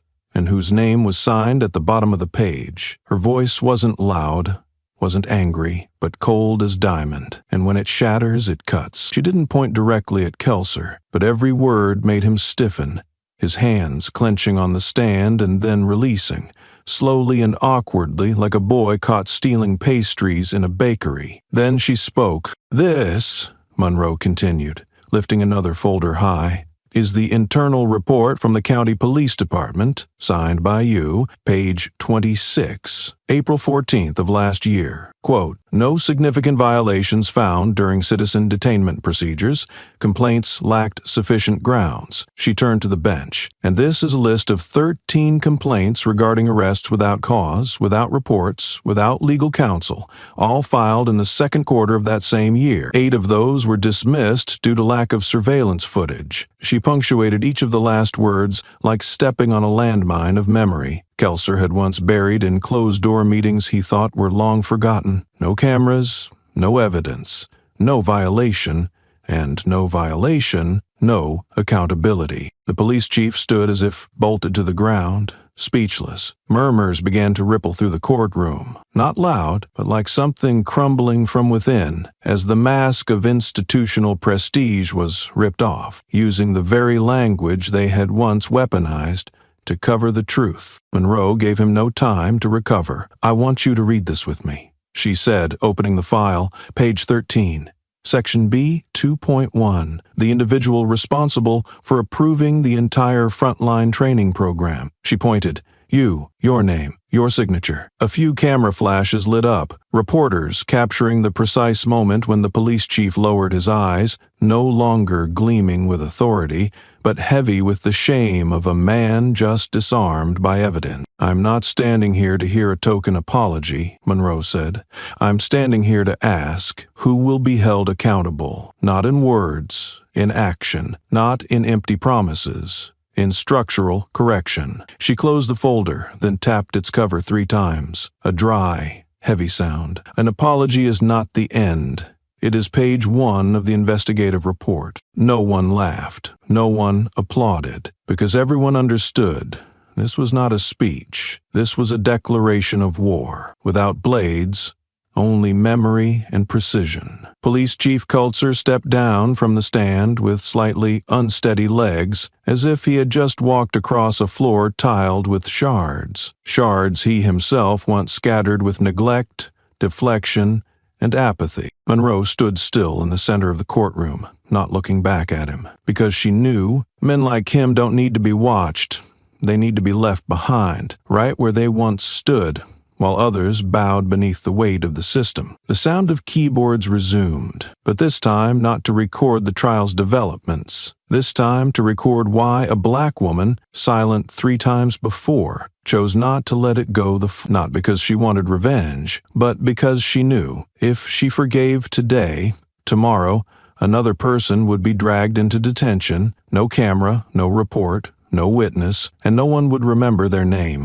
An apology is not the end. It is the first page of an investigative report. When that sentence ended, no one clapped, no one erupted, because no one believed this was over. They knew, with Monroe, words were always an opening, not a conclusion. And this time was no exception. She did not return to her seat. She did not give the system time to breathe. She did not allow the antagonist a chance to disappear into another closed-door meeting. She simply turned slightly, pulled from the third folder a gray envelope, unnamed, only numbered, a thin file. But it was that very thinness that made those who once held power flinch. "There is a truth," she said, slow and clear, "that has never been made public, not because it lacked importance, but because I never felt the need for anyone to know who I am." She looked at Mason, who now tried to avoid her gaze like a child who had just shattered a neighbor's window. "But today, I realize, sometimes, to protect justice, you have to remind the system that it misjudged the person from the beginning." She placed the folder on the podium. "Before becoming a federal judge, I worked as a civil rights investigator at the Federal Office of Justice, the independent unit tasked with investigating civil rights violations within law enforcement. For 3 years, I led 7 state-level investigations, authored 42 official reports, and appeared in 2 federal congressional hearings on detention reform." She paused, then looked up. "No one knew that, because I never disclosed it. My records were sealed under restricted disclosure status, and I never used them as a privilege card. But today, I open them, not to remind you who I was, but to emphasize how you treated me, perhaps even knowing it all along." A screen lit up behind her. The first image to appear was an investigative transcript, clearly titled at the top, "Case, Wrongful Arrest, Montgomery County, Officer Mason, March 2018. The entire courtroom fell silent. An awkward throat clear came from the defense side, then died instantly as Monroe continued. "This was the first case. Mason, then a patrol officer on Route 9, arrested a man named Darius Bell for suspicious walking posture. The man had no weapon, no criminal record, and was carrying takeout for his son, who had just been released from the hospital. He was detained for 48 hours, charged with nothing, and never received an apology." She tapped the second slide.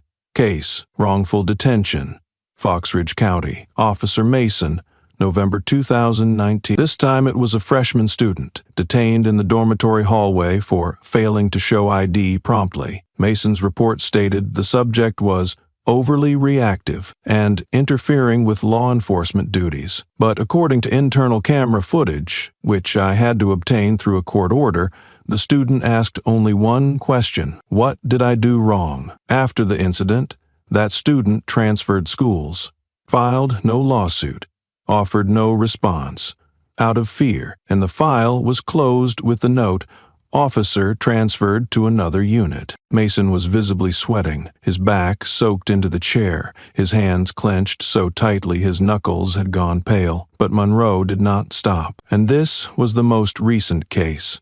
She opened the third file, Case, Improper use of force. North End Checkpoint, July 2020 ON. A pregnant woman was ordered out of her vehicle for failing to follow visual cues. Mason was the escorting officer. The woman was forced to lie face down, handcuffed, and miscarried 2 weeks later. The report stated, "No causal relationship established, but I have internal emails showing the family's complaint was recommended for deletion from the system due to insufficient evidence," signed by the supervising officer, who also happened to be Mason's former training commander. The prosecution attorney jumped up, voice trembling but rushed.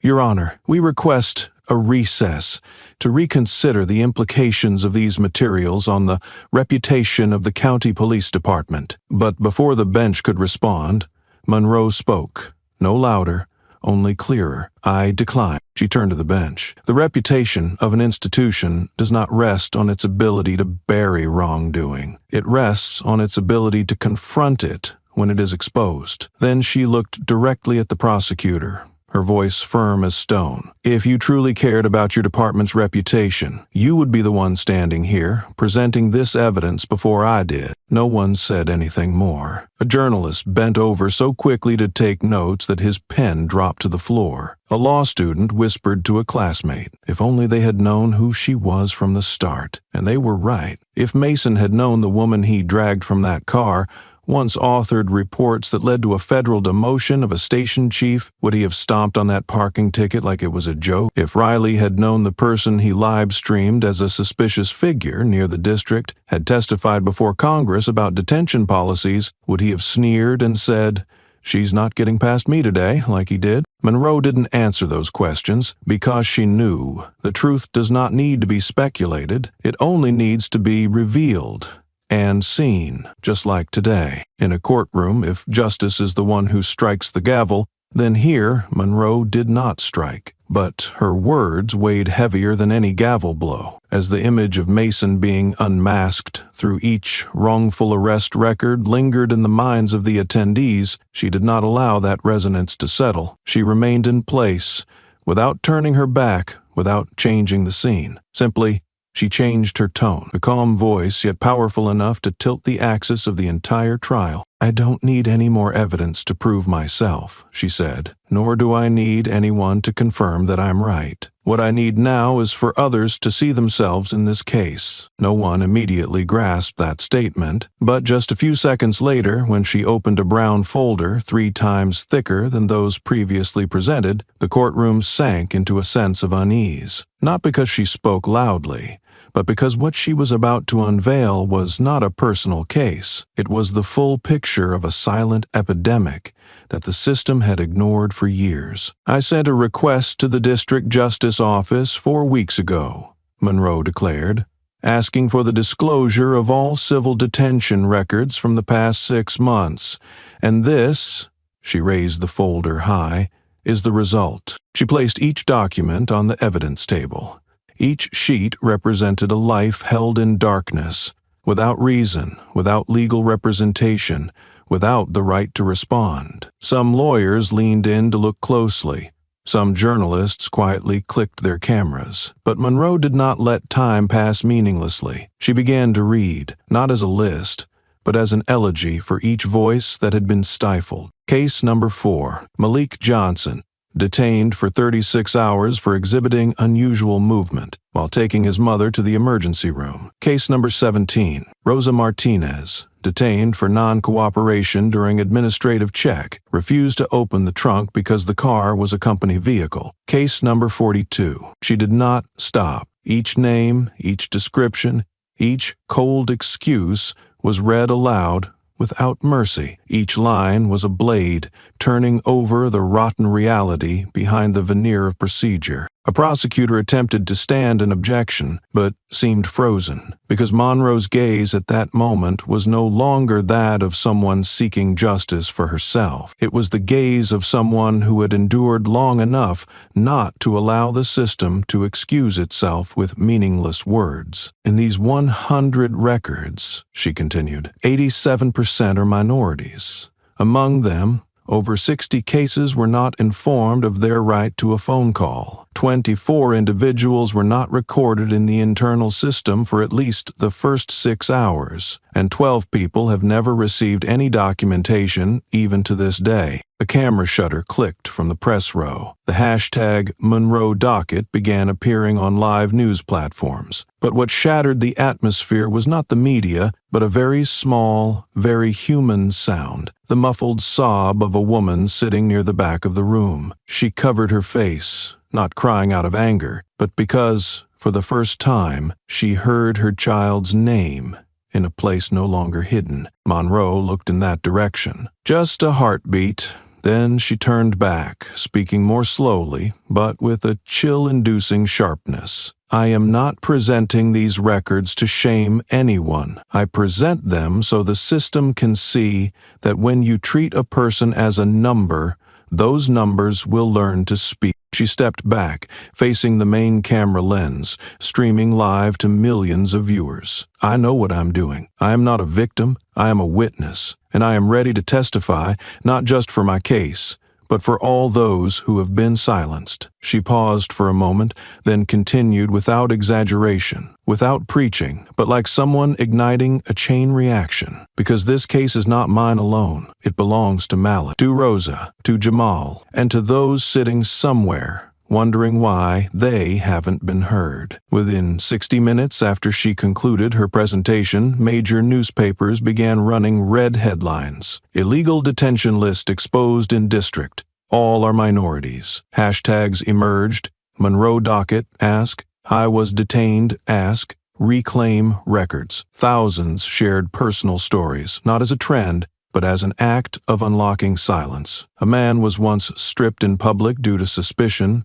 A woman was once detained because her name didn't sound legal. A driver was handcuffed for breathing too heavily. A nurse's car was searched because she spoke Spanish on the phone. All of them, for the first time, saw their names not in faded notes behind red ink, but on the nation's main screen. In other states, judicial organizations began holding emergency meetings.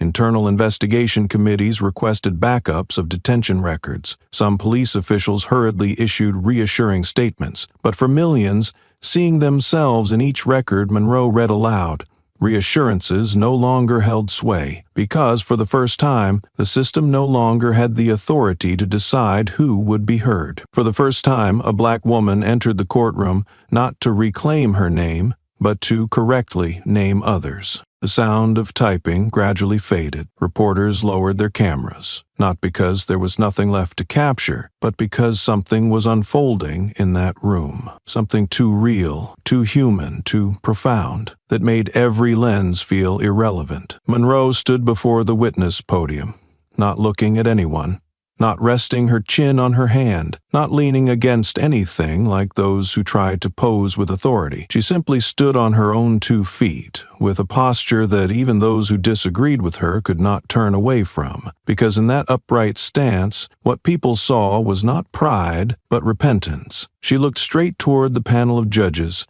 then turned to face the audience. For the first time during the entire trial, her voice did not strike the system, it turned inward. I know, she began, many believe I'm strong, that I'm making the system tremble, but the truth is, I once believed in that very system. No one moved. Even Riley, once the most ruthless scoffer in the courtroom, froze, as though a mask he hadn't known he was wearing had just been ripped off. I used to think, Monroe continued, that if I stayed quiet, did my job well, caused no trouble, showed no emotion, the system would eventually correct itself, that it would see I wasn't a nuisance, that I was trustworthy. I thought, if I climbed high enough, I could change it from within. She paused for a moment, not to catch her breath, but as if to let her own words crash against the walls once built from illusion, then echo back into the listeners' minds with the sound of something shattering. I was wrong, she admitted, her voice unwavering. Not because I lacked patience, but because I let the system teach me how to stay silent. I once sat in the judge's chair, held the stamp, approved arrests, only to later realize I was wrong. A soft stir rippled through the room. The defense attorney tilted his head. A member of the panel furrowed their brow. A few in the audience turned to each other, as if waiting for someone to object. But Monroe wasn't waiting for validation. She kept speaking, each word like a blade carving through the deepest part of the system no rule book had ever reached, the conscience of one who had once been part of it. I approved 8 detentions in the first 2 years of serving as a judge. Proper records, proper procedures, but no proper justification. I trusted the reports, the neatly printed lines. I didn't ask for more, didn't question, didn't verify. Her voice tightened.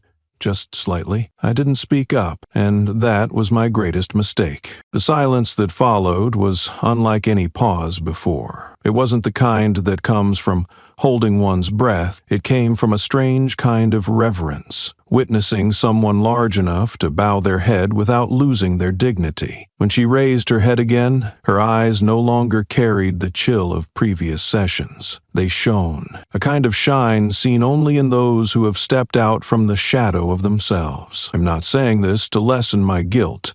I'm not confessing to be forgiven. I speak because if I demand the system be held accountable today, then I must own my part too. Then something no one expected happened. An elderly woman, seated mid-row, slowly rose. She asked for no permission. She did not hesitate. Wearing a white blouse, gray hair neatly combed, she clutched a worn canvas bag tightly. Her eyes held no anger, only a depth of understanding that had waited too long to be spoken. She spoke. "Ms. Monroe." All heads turned. She did not waver. "You presided over my son's case. His name was Andre. Last year," Monroe froze, "you approved his arrest for disturbing public order? Just because he sang in a park without a permit? You never saw him, didn't know him, but I knew he was innocent." No one interrupted. No one called for security. Monroe stepped down from the podium, approaching the woman. She stopped a pace away, said nothing to defend herself,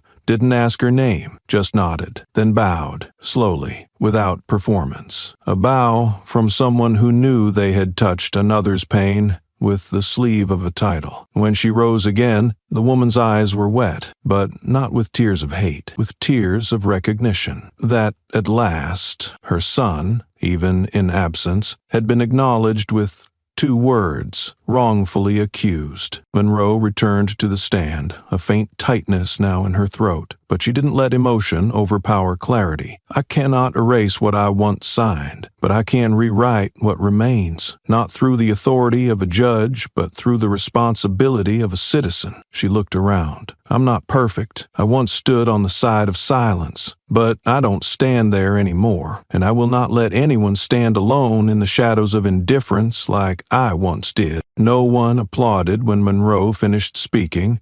No one cried out, no one leaned forward like in the climactic scenes of a heated courtroom drama. They simply sat there, upright, silent, their eyes fixed on the bench as if blinking might cause them to miss something that would never happen again.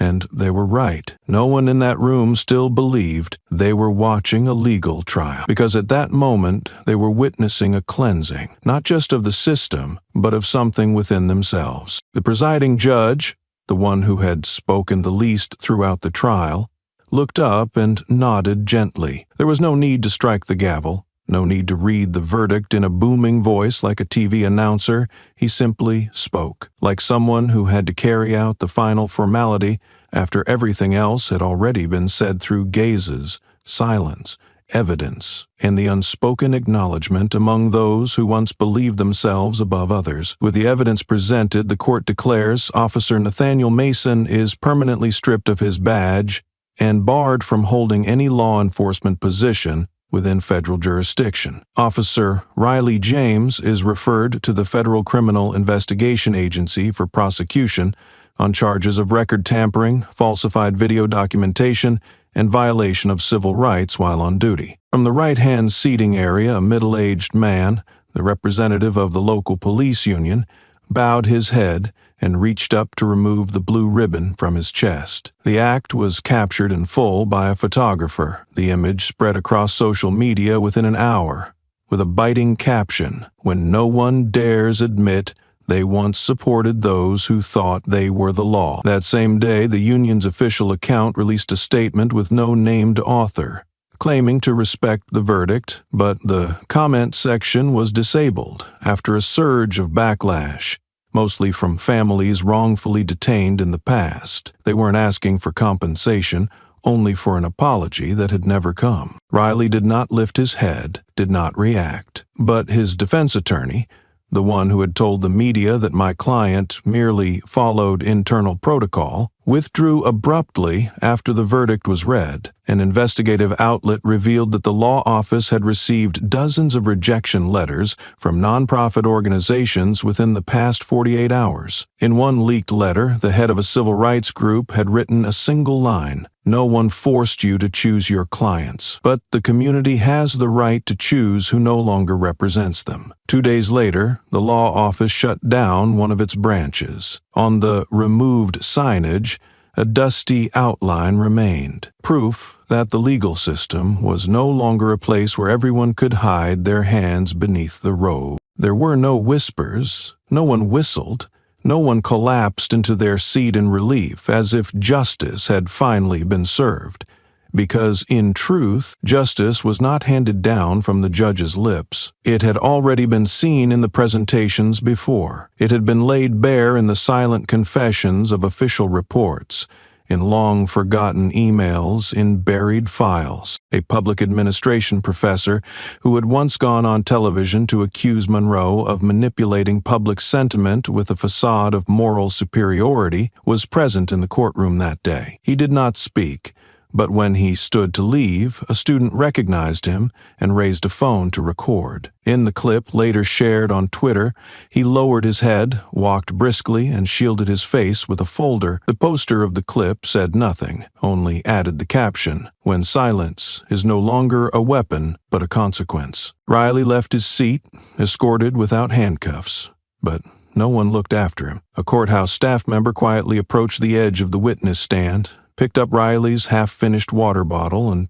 tossed it into the trash instead of the collection bin. A small act, but when the video showing that moment was posted with the line, "Not everyone deserves to be recycled," it instantly became a viral meme. No legal analysis needed, no emotional editing required. Just one wordless moment, enough to close the story of someone who once thought he held the scales of justice. And so, when the decision was read, it was merely an administrative procedure, the only thing left to record in the files after righteousness had already stood back up. The judge paused, then continued more slowly, as if letting each word fall to the courtroom floor with its own weight. The court also requires the county police department to hold a public hearing with the community within 45 days to explain the full procedures on detention, training protocols, and internal oversight regulations. A few people seated toward the back began pulling out their phones, not to take pictures, but to record every word verbatim.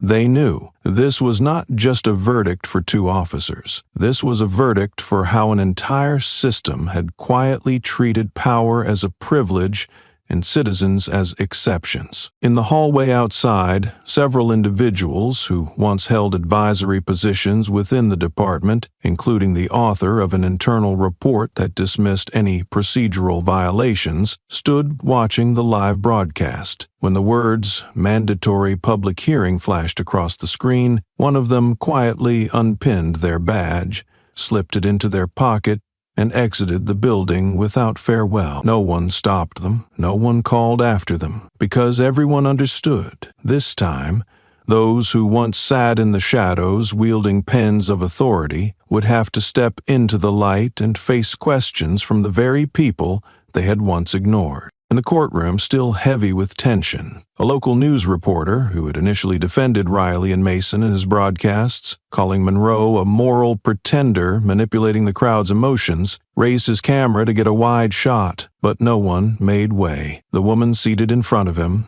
the mother of someone wrongfully detained 3 years ago, stood, turned her back to him, and blocked the camera with her own body. No anger, no words, but that act was captured by someone 2 rows back, and just a few hours later, the clip went viral, with the caption, There are moments when respect is shown by not letting the guilty get another frame. Mason bowed his head, but he didn't cry like he had in the previous session. He knew tears no longer held any value. They could not erase the truth that had been read aloud in a courtroom packed to capacity, nor could they erase the eyes of dozens of people, the silent victims, staring at him like a mirror reflecting a moral decay too undeniable to reject. Among the crowd, a middle-aged man pulled out a crumpled old parking ticket from his pocket, the very ticket Mason had once ripped up and stomped on that day. The man said nothing. He held it in both hands,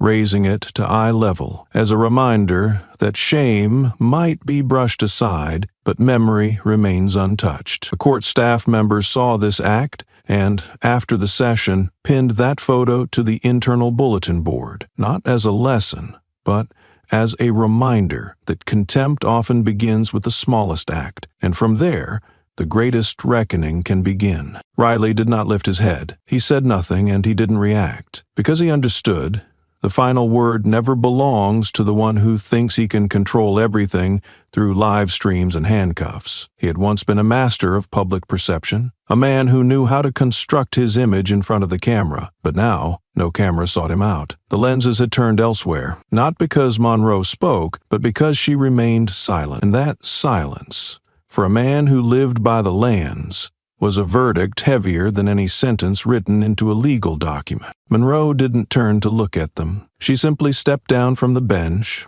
one step at a time, as if each step were a farewell to a chapter of her life in which she had once endured, once stayed silent, once complied, and now had finally chosen to walk away. In the fourth row, a young legal assistant who had once worked in Monroe's office the year before, who had left in disagreement, once saying, "Justice cannot come from a single glance," now stood, tracking every step she took. As Monroe passed by, the assistant bowed her head. She didn't call out, didn't reach for her. She simply stood still. After the trial, that young woman sent an internal email to all her former colleagues with just one line: "Justice doesn't come from a glance, but it begins where we no longer dare to look away." Monroe reclaimed nothing for herself. She didn't request compensation. She didn't file a countersuit. She didn't ask for another apology.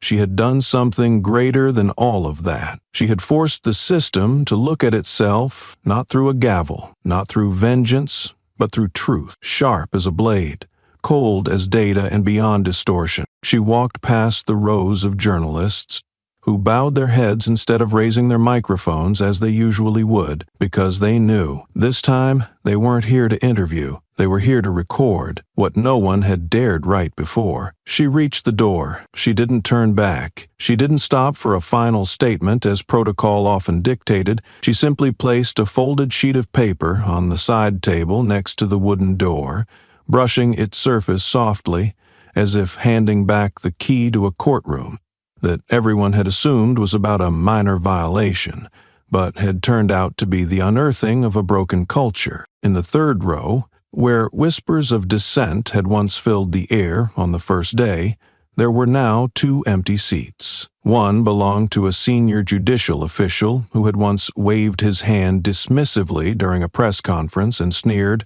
"Don't let one angry woman change the entire process." He had been absent since early morning, gave no explanation, but media reports circulated that he had submitted a letter requesting leave to preserve his dignity. No one followed up. The second seat had belonged to the editor-in-chief of a major newspaper, who once published an editorial accusing Monroe of crafting personal imagery instead of focusing on legal substance. As files were being packed away, that same newspaper suddenly changed its front-page image, not to a courthouse or any seat of power, but to a photograph of her hand placing the folded paper on the wooden surface. The photo required no caption, because the name of the person who had written that previous editorial was no longer at the top of the page. A curious clerk stepped forward to pick up the sheet of paper. There was no envelope, no signature, only a single line, italicized, written in black ink. Sometimes justice doesn't need to win, it just needs to be seen. In the far left corner of the courtroom, a man rose more slowly than the others. He was the alternate judge, the one who had opposed making Monroe's case public, saying it would set an undesirable precedent. Throughout the trial, he had remained silent, his expression unreadable. But the moment he saw that line of text, he pulled a thin cloth from his breast pocket and wiped his glasses with trembling fingers. A young lawyer seated behind him quietly watched, then turned to a colleague and whispered, "For the first time, I saw someone in the system forced to face the truth, with nowhere left to hide." No one said anything after that, not a single comment, not a misplaced sound.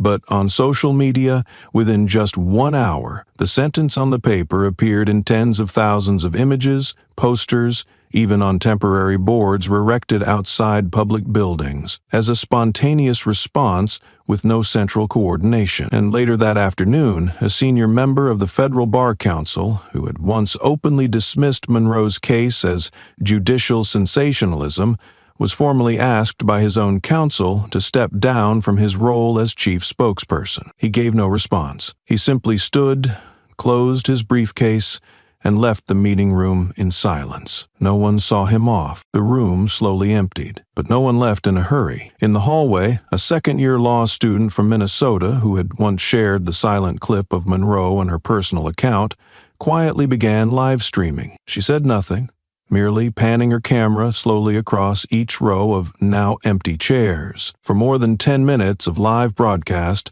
no viewer looked away. At the very end, she stopped at the side table where the paper had once rested. Only a faint ink stain remained, as if it hadn't quite dried. Nearly 4 million views in 6 hours. The most liked comment read, "Today there was no speech, only a full stop." They walked away as though leaving a funeral, not of a person, but of an illusion that had lived too long. They didn't cheer because they understood. A verdict cannot undo years of silence, but they weren't hopeless either. Because for the first time, justice was not granted, it was witnessed, with their eyes, with their minds, and through the courage of one woman who did not shout, did not rage, did not need to win, to make an entire system lower its head. The sheet of paper Monroe left behind was not read out loud, but the entire nation heard it clearly. Just one line, simple, concise, yet it made millions fall silent, as if they had just received an indictment without a judge,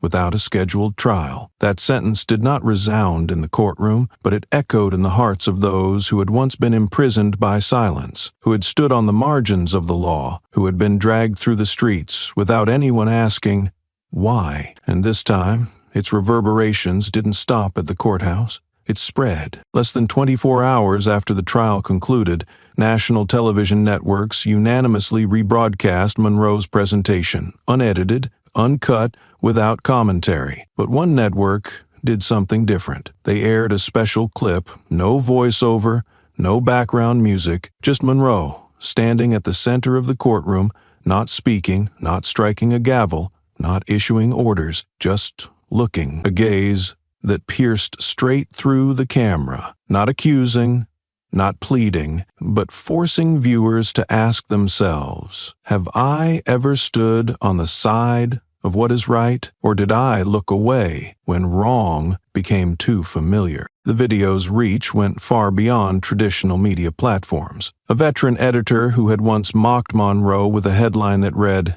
"Justice is not a Netflix drama of silence," saw his article taken down by his own newsroom, replaced with a short apology.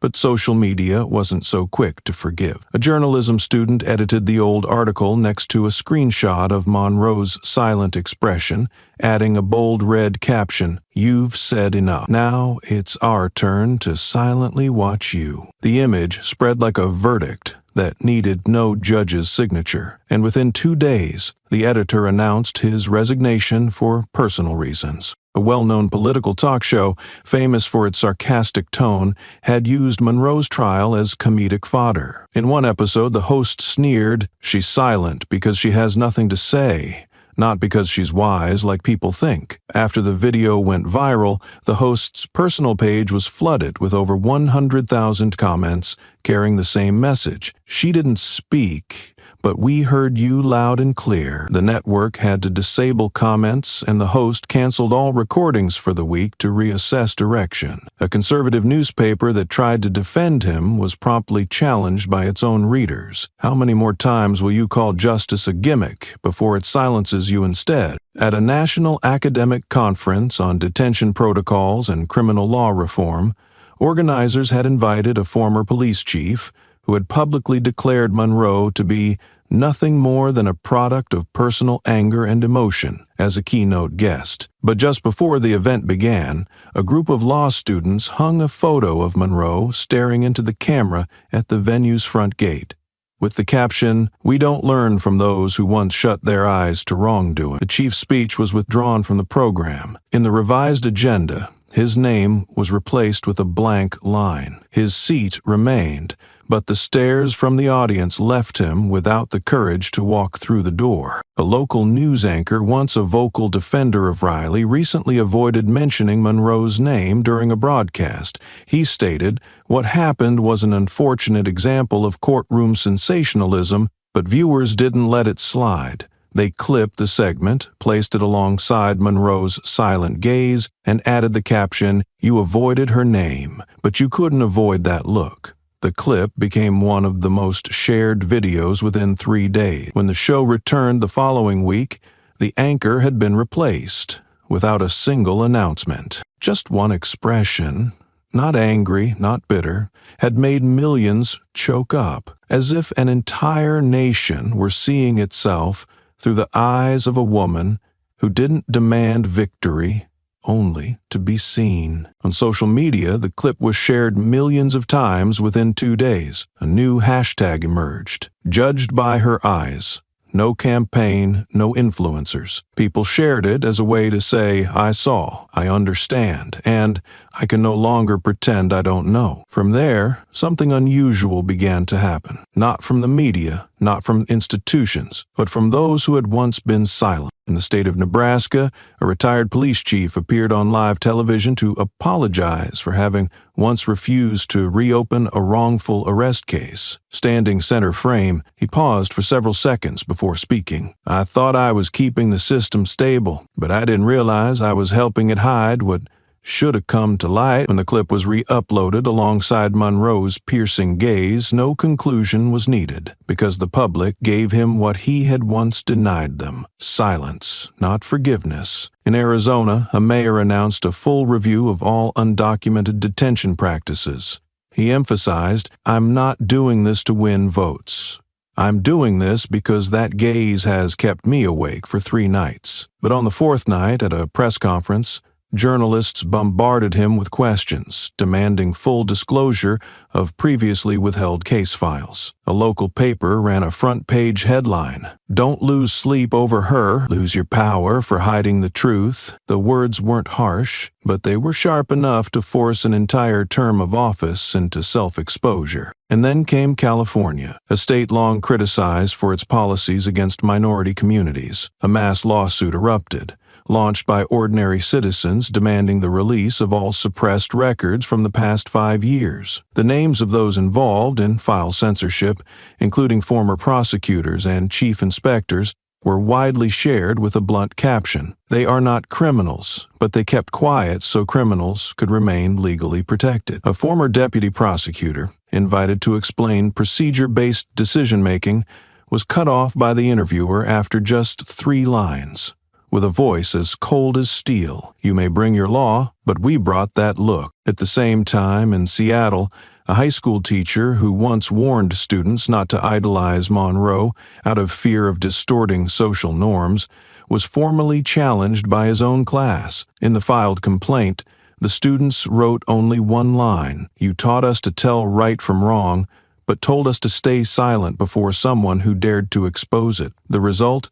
He no longer taught civics. His old nameplate was removed, replaced with a new sign: "Special Program Reading and Analyzing the Monroe Case." And it didn't stop there. A major e-commerce platform was boycotted after leaked documents revealed that its CEO had ordered the PR team not to use Monroe's image in their National Justice Day campaign. His reasoning? That image is too sensitive and could divide our customer base. Once exposed, hundreds of thousands of one-star reviews flooded the company's product pages. On social media, users edited boycott graphics with a new caption. Customers, they need to see clearly. Monroe's name was no longer just a name. It was a headline, a slogan, a symbol. Newspapers ran banner titles even the most stoic journalists couldn't help but write with a tinge of awe. The woman who was arrested then made the system kneel. The headline appeared not only in mainstream media, but also on digital billboards,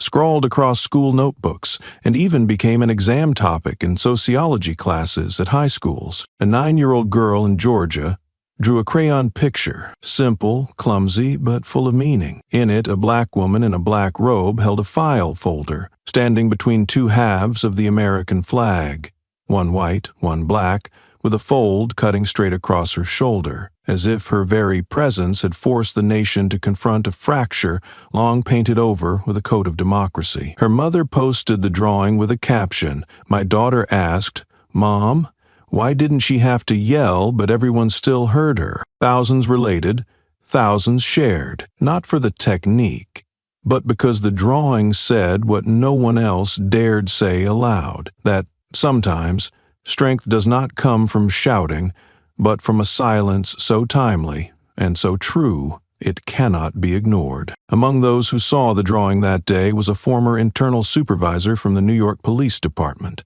the very man who had signed off on a report concluding that there was no clear misconduct in Monroe's arrest. 4 months earlier, he had stood at a conference microphone and declared, "Not everyone who stays silent is right. Sometimes they're silent because they lack reason." Now he reappeared on social media, not to justify himself, but to be pointed at. A law student re-uploaded the little girl's drawing next to his photo, with a brief caption, "Don't call that reason. That's how you used your title to block your ears." From that moment on, every time he posted anything, hundreds of comments followed with just 3 words. She already looked. At a Museum of Modern History in Washington, D.C., the organizers had previously refused to display any material related to Monroe's case, citing that it had not yet matured enough to be considered a judicial symbol. But after the drawing went viral, an influx of open letters arrived.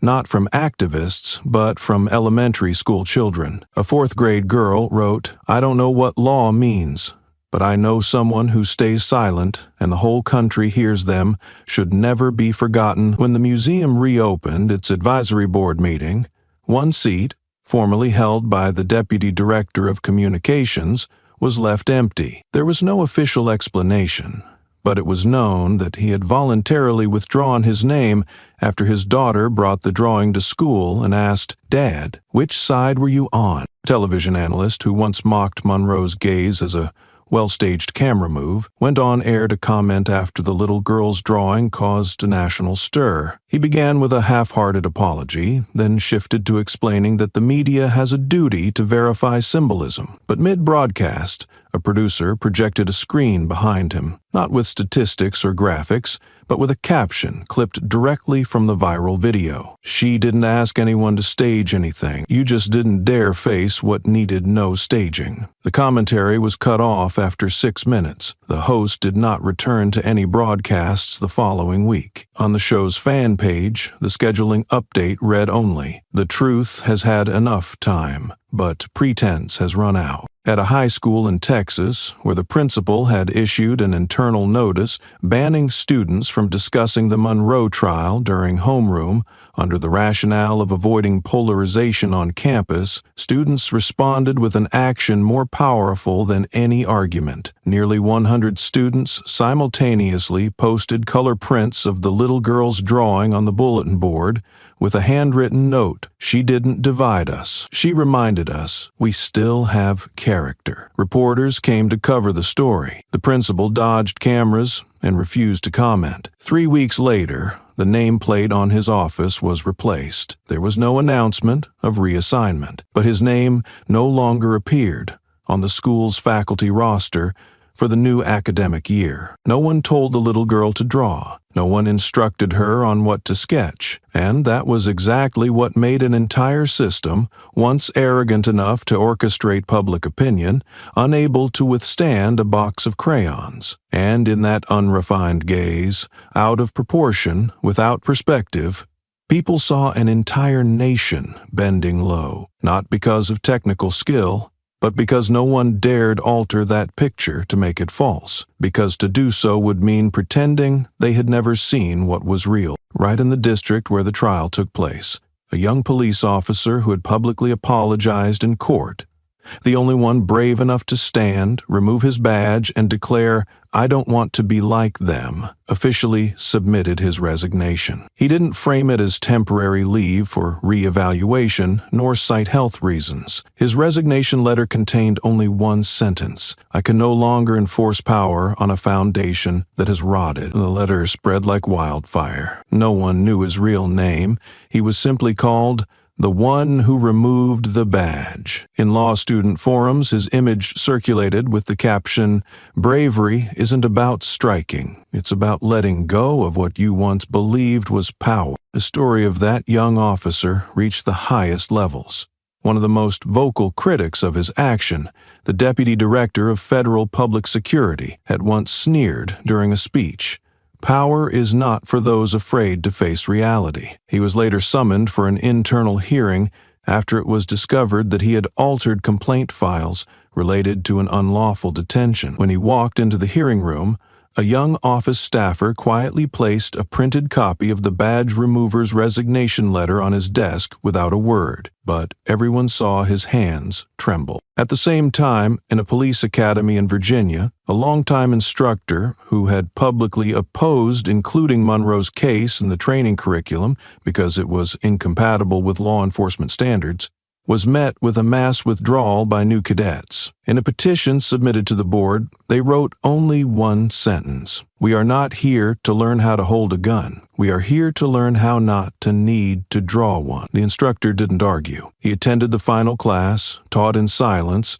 then packed up his materials and left. He wasn't fired, but no one asked him to return. A veteran journalist, whose widely circulated article once bore the controversial headline, "Judge or Just an Image," in which he mocked Monroe's demeanor as image manipulation, was publicly denounced after the badge remover video was spliced alongside his most quoted phrase. The clip spread across TikTok, YouTube, and Reddit, flipped with a biting line: "Who's really manipulating the image now?" Within 2 days, 7 publications pulled all his previous articles. By the 4th day, he submitted his resignation letter. No one demanded it, but he understood. No newsroom dared leave his name atop their political or social affairs section again. A university president at a private college in New England, who had rejected Monroe's guest lecture invitation the year prior, claiming the topic was too sensitive and could spark unnecessary campus debate, was formally requested by the student council to issue a public apology after students plastered images of the badge remover all around campus. A first-year student spoke at an open forum. "We don't need you to apologize to Monroe. We need you to apologize to us for pretending to protect neutrality while actually siding with silence." The president bowed his head, but said nothing more. The school's 50th anniversary ceremony ended early that day. The host whispered into the mic, "Academic freedom cannot be something handed out based on convenience." No one asked Monroe to speak again. No one demanded she appear on television, nor urged her to lead any organization. She didn't write a memoir. She didn't accept exclusive interviews. She didn't become the face of any political campaign. Yet that very silence made her image into a form of presence, one that required no speeches, no medals pinned to the chest, yet still compelled an entire apparatus to adjust its posture out of fear of facing that gaze a second time. She didn't write a verdict, but her name had become the cover of a judgment far larger than any court could issue. It didn't need to be read aloud. It didn't need to be declared. It only needed to exist as a reminder that if anyone dares to trample the truth again, this time no one will remain silent. No one knew where Monroe went after the trial. There was no escort, No reporters trailing her, no official news from the Department of Justice. Only faint traces remained, doors closing behind her and lingering glances from where she once stood. But, as with everything she had done, her absence did not make her disappear. On the contrary, it was precisely the act of not being present that caused her name to appear everywhere it once dared not be written. The name Monroe began surfacing as a whisper in law enforcement circles, first on internal memos, "Be cautious with statements, avoid a Monroe situation," then it spread to legal forums, "The judge who silenced the entire system," and eventually, in places least expected, like job postings on police department bulletin boards, people began underlining in red ink the line, "No criminal record" or "Unresolved internal investigations," a detail once deemed procedural, now a boundary for survival. A few weeks later, Riley reappeared, not in police uniform, but in a short interview on the sidelines of an event in his home state. He wore a white shirt and a gray tie, trying to maintain composure. But before the camera could even stabilize, heckling erupted from behind. A group of law students stood between the lens and the camera, holding handwritten signs. "One who mocked justice cannot teach ethics." The broadcast was cut after only 3 minutes. The following day, the clip spread across platforms, its audio cleaned to capture every line from the crowd. "It's not that you didn't have a voice, it's that you used it to crush others." Not long after, Mason was spotted at a bus stop in Kansas. A photo taken from behind showed him applying for a job as a security guard. His name tag on the shirt read Nash instead of Nathan, a mistake, or perhaps not. The person who posted the photo added no commentary, only a cold sentence. "The badge is gone, and so is the name." The image went viral, receiving more than 1 million likes in a single day. The top comment read, "Good thing he was used to checking others. Now he's learning what it means to be checked." In the district where Riley had once served, a group of parents proposed renaming a community park, originally named after a former police chief who had signed off on Riley's falsified reports, to Silence Park, as a tribute to a moment no one could pretend not to know. The proposal was made during a district council meeting, with all local officials present. When the microphone reached the county finance officer, a man once close to Riley, he lowered his head, offering no reply. A black mother stood up, her voice steady and hard. "When you were silent, my daughter was labeled a suspect. Now I speak up, and you have nothing to say?" 3 weeks after the trial, at an annual judicial conference in Washington, D.C., over 500 representatives from legislative bodies, law schools, and human rights organizations gathered to discuss redefining the limits of law enforcement power. It sounded like a dry topic, but this year, the session overflowed with the presence of one name not printed in any official program, Monroe. No one introduced her, no announcement was made, but when the back door of the auditorium opened and her figure entered, no podium, no name tag, the entire hall went silent, as if someone had cut power to the sound system. She did not sit in the front row, she did not walk to the stage. She chose a seat midway down the last row. Quietly, no one dared look at her directly, not out of fear, but because they were questioning themselves. If I had been there, would I have signed that file as she once did? Would I have stood up like she once stood? Would I have remained silent or spoken too late like this system now does? The tension in the auditorium thickened, not from heat, but from the sudden realization that all the prepared justifications had become unnecessary. A seasoned professor, who once testified before Congress, said, "The detention process is not wrong, only misused," was the first to speak. He took the microphone but only managed his opening sentence before freezing. The screen behind him accidentally displayed a headline from one of his past articles that had caused public outrage. "Detain to prevent risk. Power needs delay." At that moment, all eyes turned to him, then shifted to the lone woman in the last row, silent, yet still the only person the room was truly listening to. About 10 minutes later, the director of the Tennessee Department of Justice took the stage. She had previously been one of the most vocal opponents of making detention records public.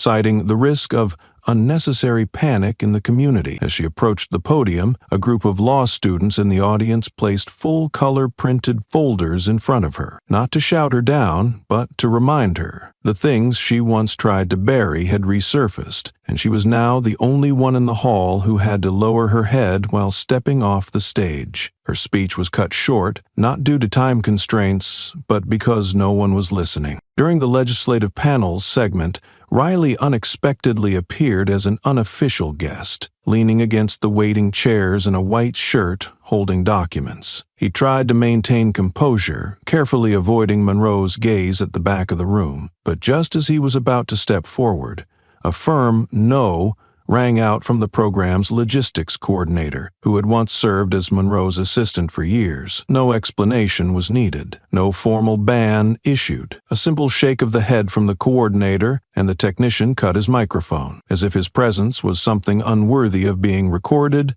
or heard. Soon after, a senior member of the panel, who had previously insisted that Monroe went too far and the system cannot change over one isolated case, was asked to moderate the next discussion. But as he spoke, the presentation slides automatically shifted to footage from the previous trial, where he had bowed his head, unable to look at Monroe when asked about the disproportionate detention of minorities, a technical glitch, they said. But no one moved to fix it. The lighting technician simply shrugged, leaving the spotlight fixed on Monroe's seat, as if an invisible flashlight were illuminating the darkest corner of those who once held power but could now only swallow their words. She didn't speak. She didn't ask to speak. She didn't need to. But that very silence made everyone else's words tremble. Those who had once crafted policies and defended detention as a necessary measure now found themselves facing someone who said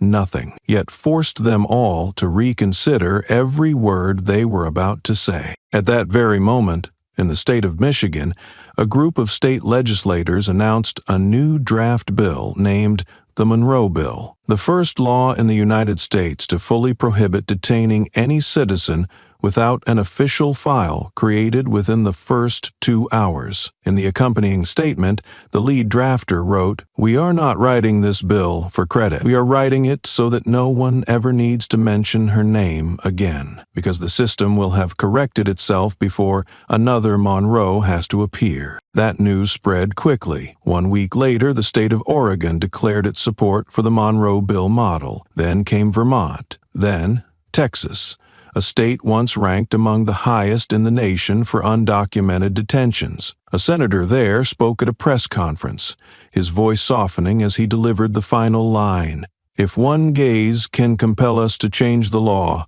then we should have changed it when she was still an investigator, not after she had been arrested like a criminal." The expansion of the bill triggered a chain reaction of responses unprecedented in the history of state-level justice. An internal review board at the Houston Police Department, which had previously pushed back hard against the impracticality of the Monroe Bill, was forced to hold a press conference after a leaked internal recording captured a rapid response commander mocking, "Every time Monroe makes a headline, an officer loses a promotion opportunity." When the audio was released, thousands of people submitted petitions demanding that the official testify in a public hearing, and when he appeared, not a single board member welcomed him, including those who had once voted to defend him. In Florida, a symposium on community security governance had invited the former head of the Detention Oversight Bureau to deliver the opening remarks. This man had once bluntly stated, "Monroe merely represents a growing culture of victimhood." But as soon as he stepped onto the stage, the projector behind him lit up,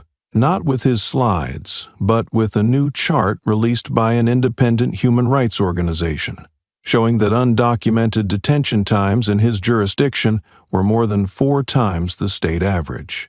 A law student in the front row raised her hand and said only one line, "We came to learn theory, not to hear rationalizations built on assumption." His speech was cut short to less than 6 minutes, and all presentation files were subsequently removed from the conference website, with no one taking responsibility for restoring them. In New Jersey, A media outlet that had once published an op-ed claiming the system needs stricter discipline, not deep-rooted reform, was forced to issue a correction after readers discovered one of the authors was a former lawyer who had represented Riley during the early prosecution phase. The apology was written in a vague and evasive tone, but in the comment section, one reader posted a single line that was shared more than 40,000 times. When a system allows the defender of wrongdoing to write about reform, there's no one left to trust. Even within the legal academia, the atmosphere shifted palpably. A professor from a prestigious university who had authored a textbook stating that undocumented detention is a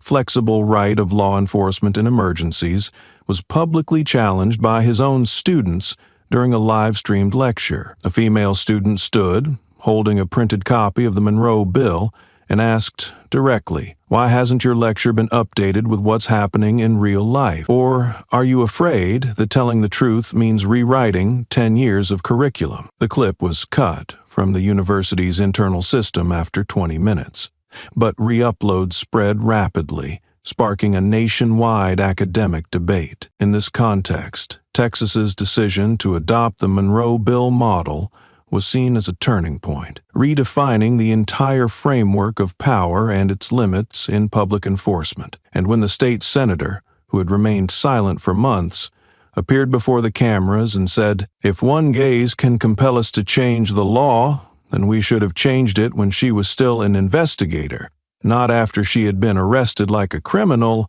there was no applause. None was needed, because in that moment everyone understood. Some words come too late, and some people, simply by standing still, can make it impossible for a system to keep looking away. Across universities, law students began choosing Monroe as the subject of their theses, not from any organized call to action, but as a natural chain reaction. Some analyzed the constitutionality of abuse of power.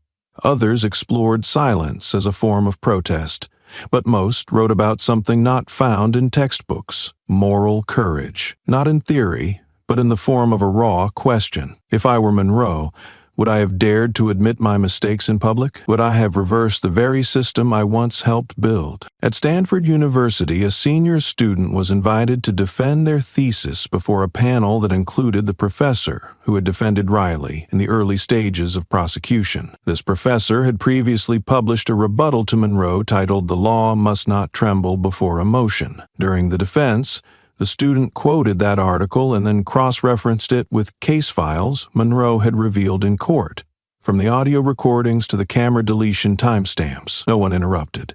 When the student finished, the panel remained silent, and the quoted professor managed only one sentence before leaving the room. "Perhaps I've read too many rulings and forgotten what a real person's gaze feels like." At an intercollegiate conference in Chicago, a former editor of a legal journal, who had previously rejected an analysis of Monroe's case on the grounds that it lacked academic value, was invited to speak on practical media experience. As soon as he took the stage, a female student raised her hand and asked, "May I ask, what academic standard allows us to ignore a case that shook the entire nation?" The question was broadcast live, cutting short his presentation before it began. In the post-event summary, the report included only 3 words: "No answer given." At Columbia University, an internal survey was conducted to evaluate which courses had failed to include Monroe's case in the previous semester's curriculum. The results were released during an open forum. One professor, known for teaching legal ethics,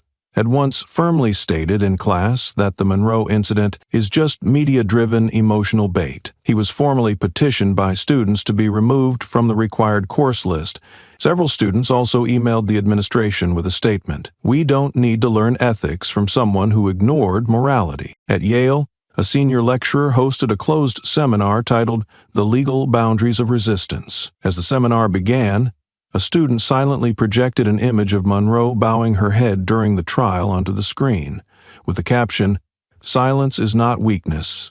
It's the choice that forces others to face themselves." That lecturer, who had repeatedly stated that media verdicts have no academic merit, did not speak again. The seminar ended 2 hours early. The summary report read simply, "There is no one left who needs convincing." At Harvard, a prominent law professor once known for declaring, "No one can win against the system," modified his lecture slides to include a new quote beneath an image of Monroe standing in court. "I don't need to be remembered. I need you not to forget who was once in handcuffs." That line wasn't taken from any official document in the case, but it was known, she had written it by hand, as her final message to the organizers of the D.C. conference, after declining to speak publicly. That quote was later taped to the doors of restrooms at subsequent conferences. It was printed on the back covers of police training manuals in 3 states, and then it was read aloud during a preliminary session of the United States Supreme Court, when the institution announced it would formally review all administrative detention protocols in the wake of the Monroe case, a decision unprecedented in the past 10 years. No one clapped when that decision was passed, because by now people had become familiar with how truth operates, quietly, gradually, but irreversibly. And in every meeting, every statement, every document, the name Monroe appeared, like a hyphen, connecting a past where the system shielded its own wrongs, with a future where that system no longer has the right to pretend not to know. In hallways once loud with debate, those who had dismissed Monroe, who claimed she overreacted or used her position to pressure the system, now faced a coldness that needed no words. One of them, a former legal director from the state of Missouri, had once declared to the press, "Only those who lose in court try to create moral legends." He was dropped from a televised panel just hours before airtime. The reason stated on the cancellation notice no longer aligned with public ethical standards. At a closed-door conference on administrative reform, a senior policy advisor who had once said Monroe's detention was a media-fueled misunderstanding entered the hall only to find his seat relocated next to the emergency exit, removed from the central dialogue circle he'd occupied in previous years. No apology was offered, no explanation given, but when it was his turn to speak and he took the microphone, the sound system suddenly cut out. The technician later said simply, "No equipment failure, just not the right time for him to speak anymore." The law school dean, who had previously refused to open a seminar on the Monroe case, citing a lack of long-term academic value, suddenly became the center of backlash when students hung a banner in front of the library that read, "No Monroe in the curriculum" means we're being taught how to look away. During an internal press briefing, he was asked to publicly admit that the decision had been a mistake. He tried to argue that he had been misunderstood, that curricula must remain neutral, but a third-year student pointed to a poster of his original article taped to the classroom door and responded, "Neutrality isn't about what you choose, it's about what you deliberately left out." Not long after, a political commentator who had once gone on air declaring that the judiciary cannot let emotion guide justice was quietly released from his network contract. No specific reason was made public, but the host, who delivered the news of the programming change, ended the segment with a line that required no emphasis. "Justice may not need emotion, but it needs the truth." She is no longer there. She does not attend press conferences. She does not stand behind senators. But she has not withdrawn. She has simply left behind a vacancy, a space where anyone who once thought they were right must stop, look down, and ask themselves, "How many times have I been silent?" And if they are brave enough to answer, they will understand. Monroe does not need to be remembered as a legend. She only needs to remind them of one thing. Do not forget who once wore the handcuffs, not because of the cuffs, but because someone once believed they deserved to be shackled, simply for not being like everyone else. And if we forget that, then the name Monroe, even if not etched into stone, will still hang over every courtroom like an unspoken indictment. It wasn't that justice was late. It was that we were late seeing it. You have just heard a story not only to be moved, but to reflect. Because somewhere in this society, there are still far too many people who were once handcuffed, not for guilt, but for the silence of the many. Every glance, every file, every indifferent nod built a system that made justice conditional. That is why you are here, not just as a viewer, but as part of the change. Leave a comment. Tell us where you live, what you have witnessed, or what you once stayed silent about. The story you tell today may become the source of strength for someone out there, someone still wondering whether their voice deserves to be heard. Share this video with the people you believe need to see it, need to hear it, need to awaken. Every subscription is not just motivation for us to keep going. It is a confirmation that the audience still chooses to stand on the side of light. We do not tell these stories to judge anyone. We tell them to rekindle something that was thought to be forgotten. Justice only exists when someone sees it, someone names it, and someone dares not to look away. And among the thousands watching this video, you are one of them, not by accident, but because the truth now needs one more person willing to hold it.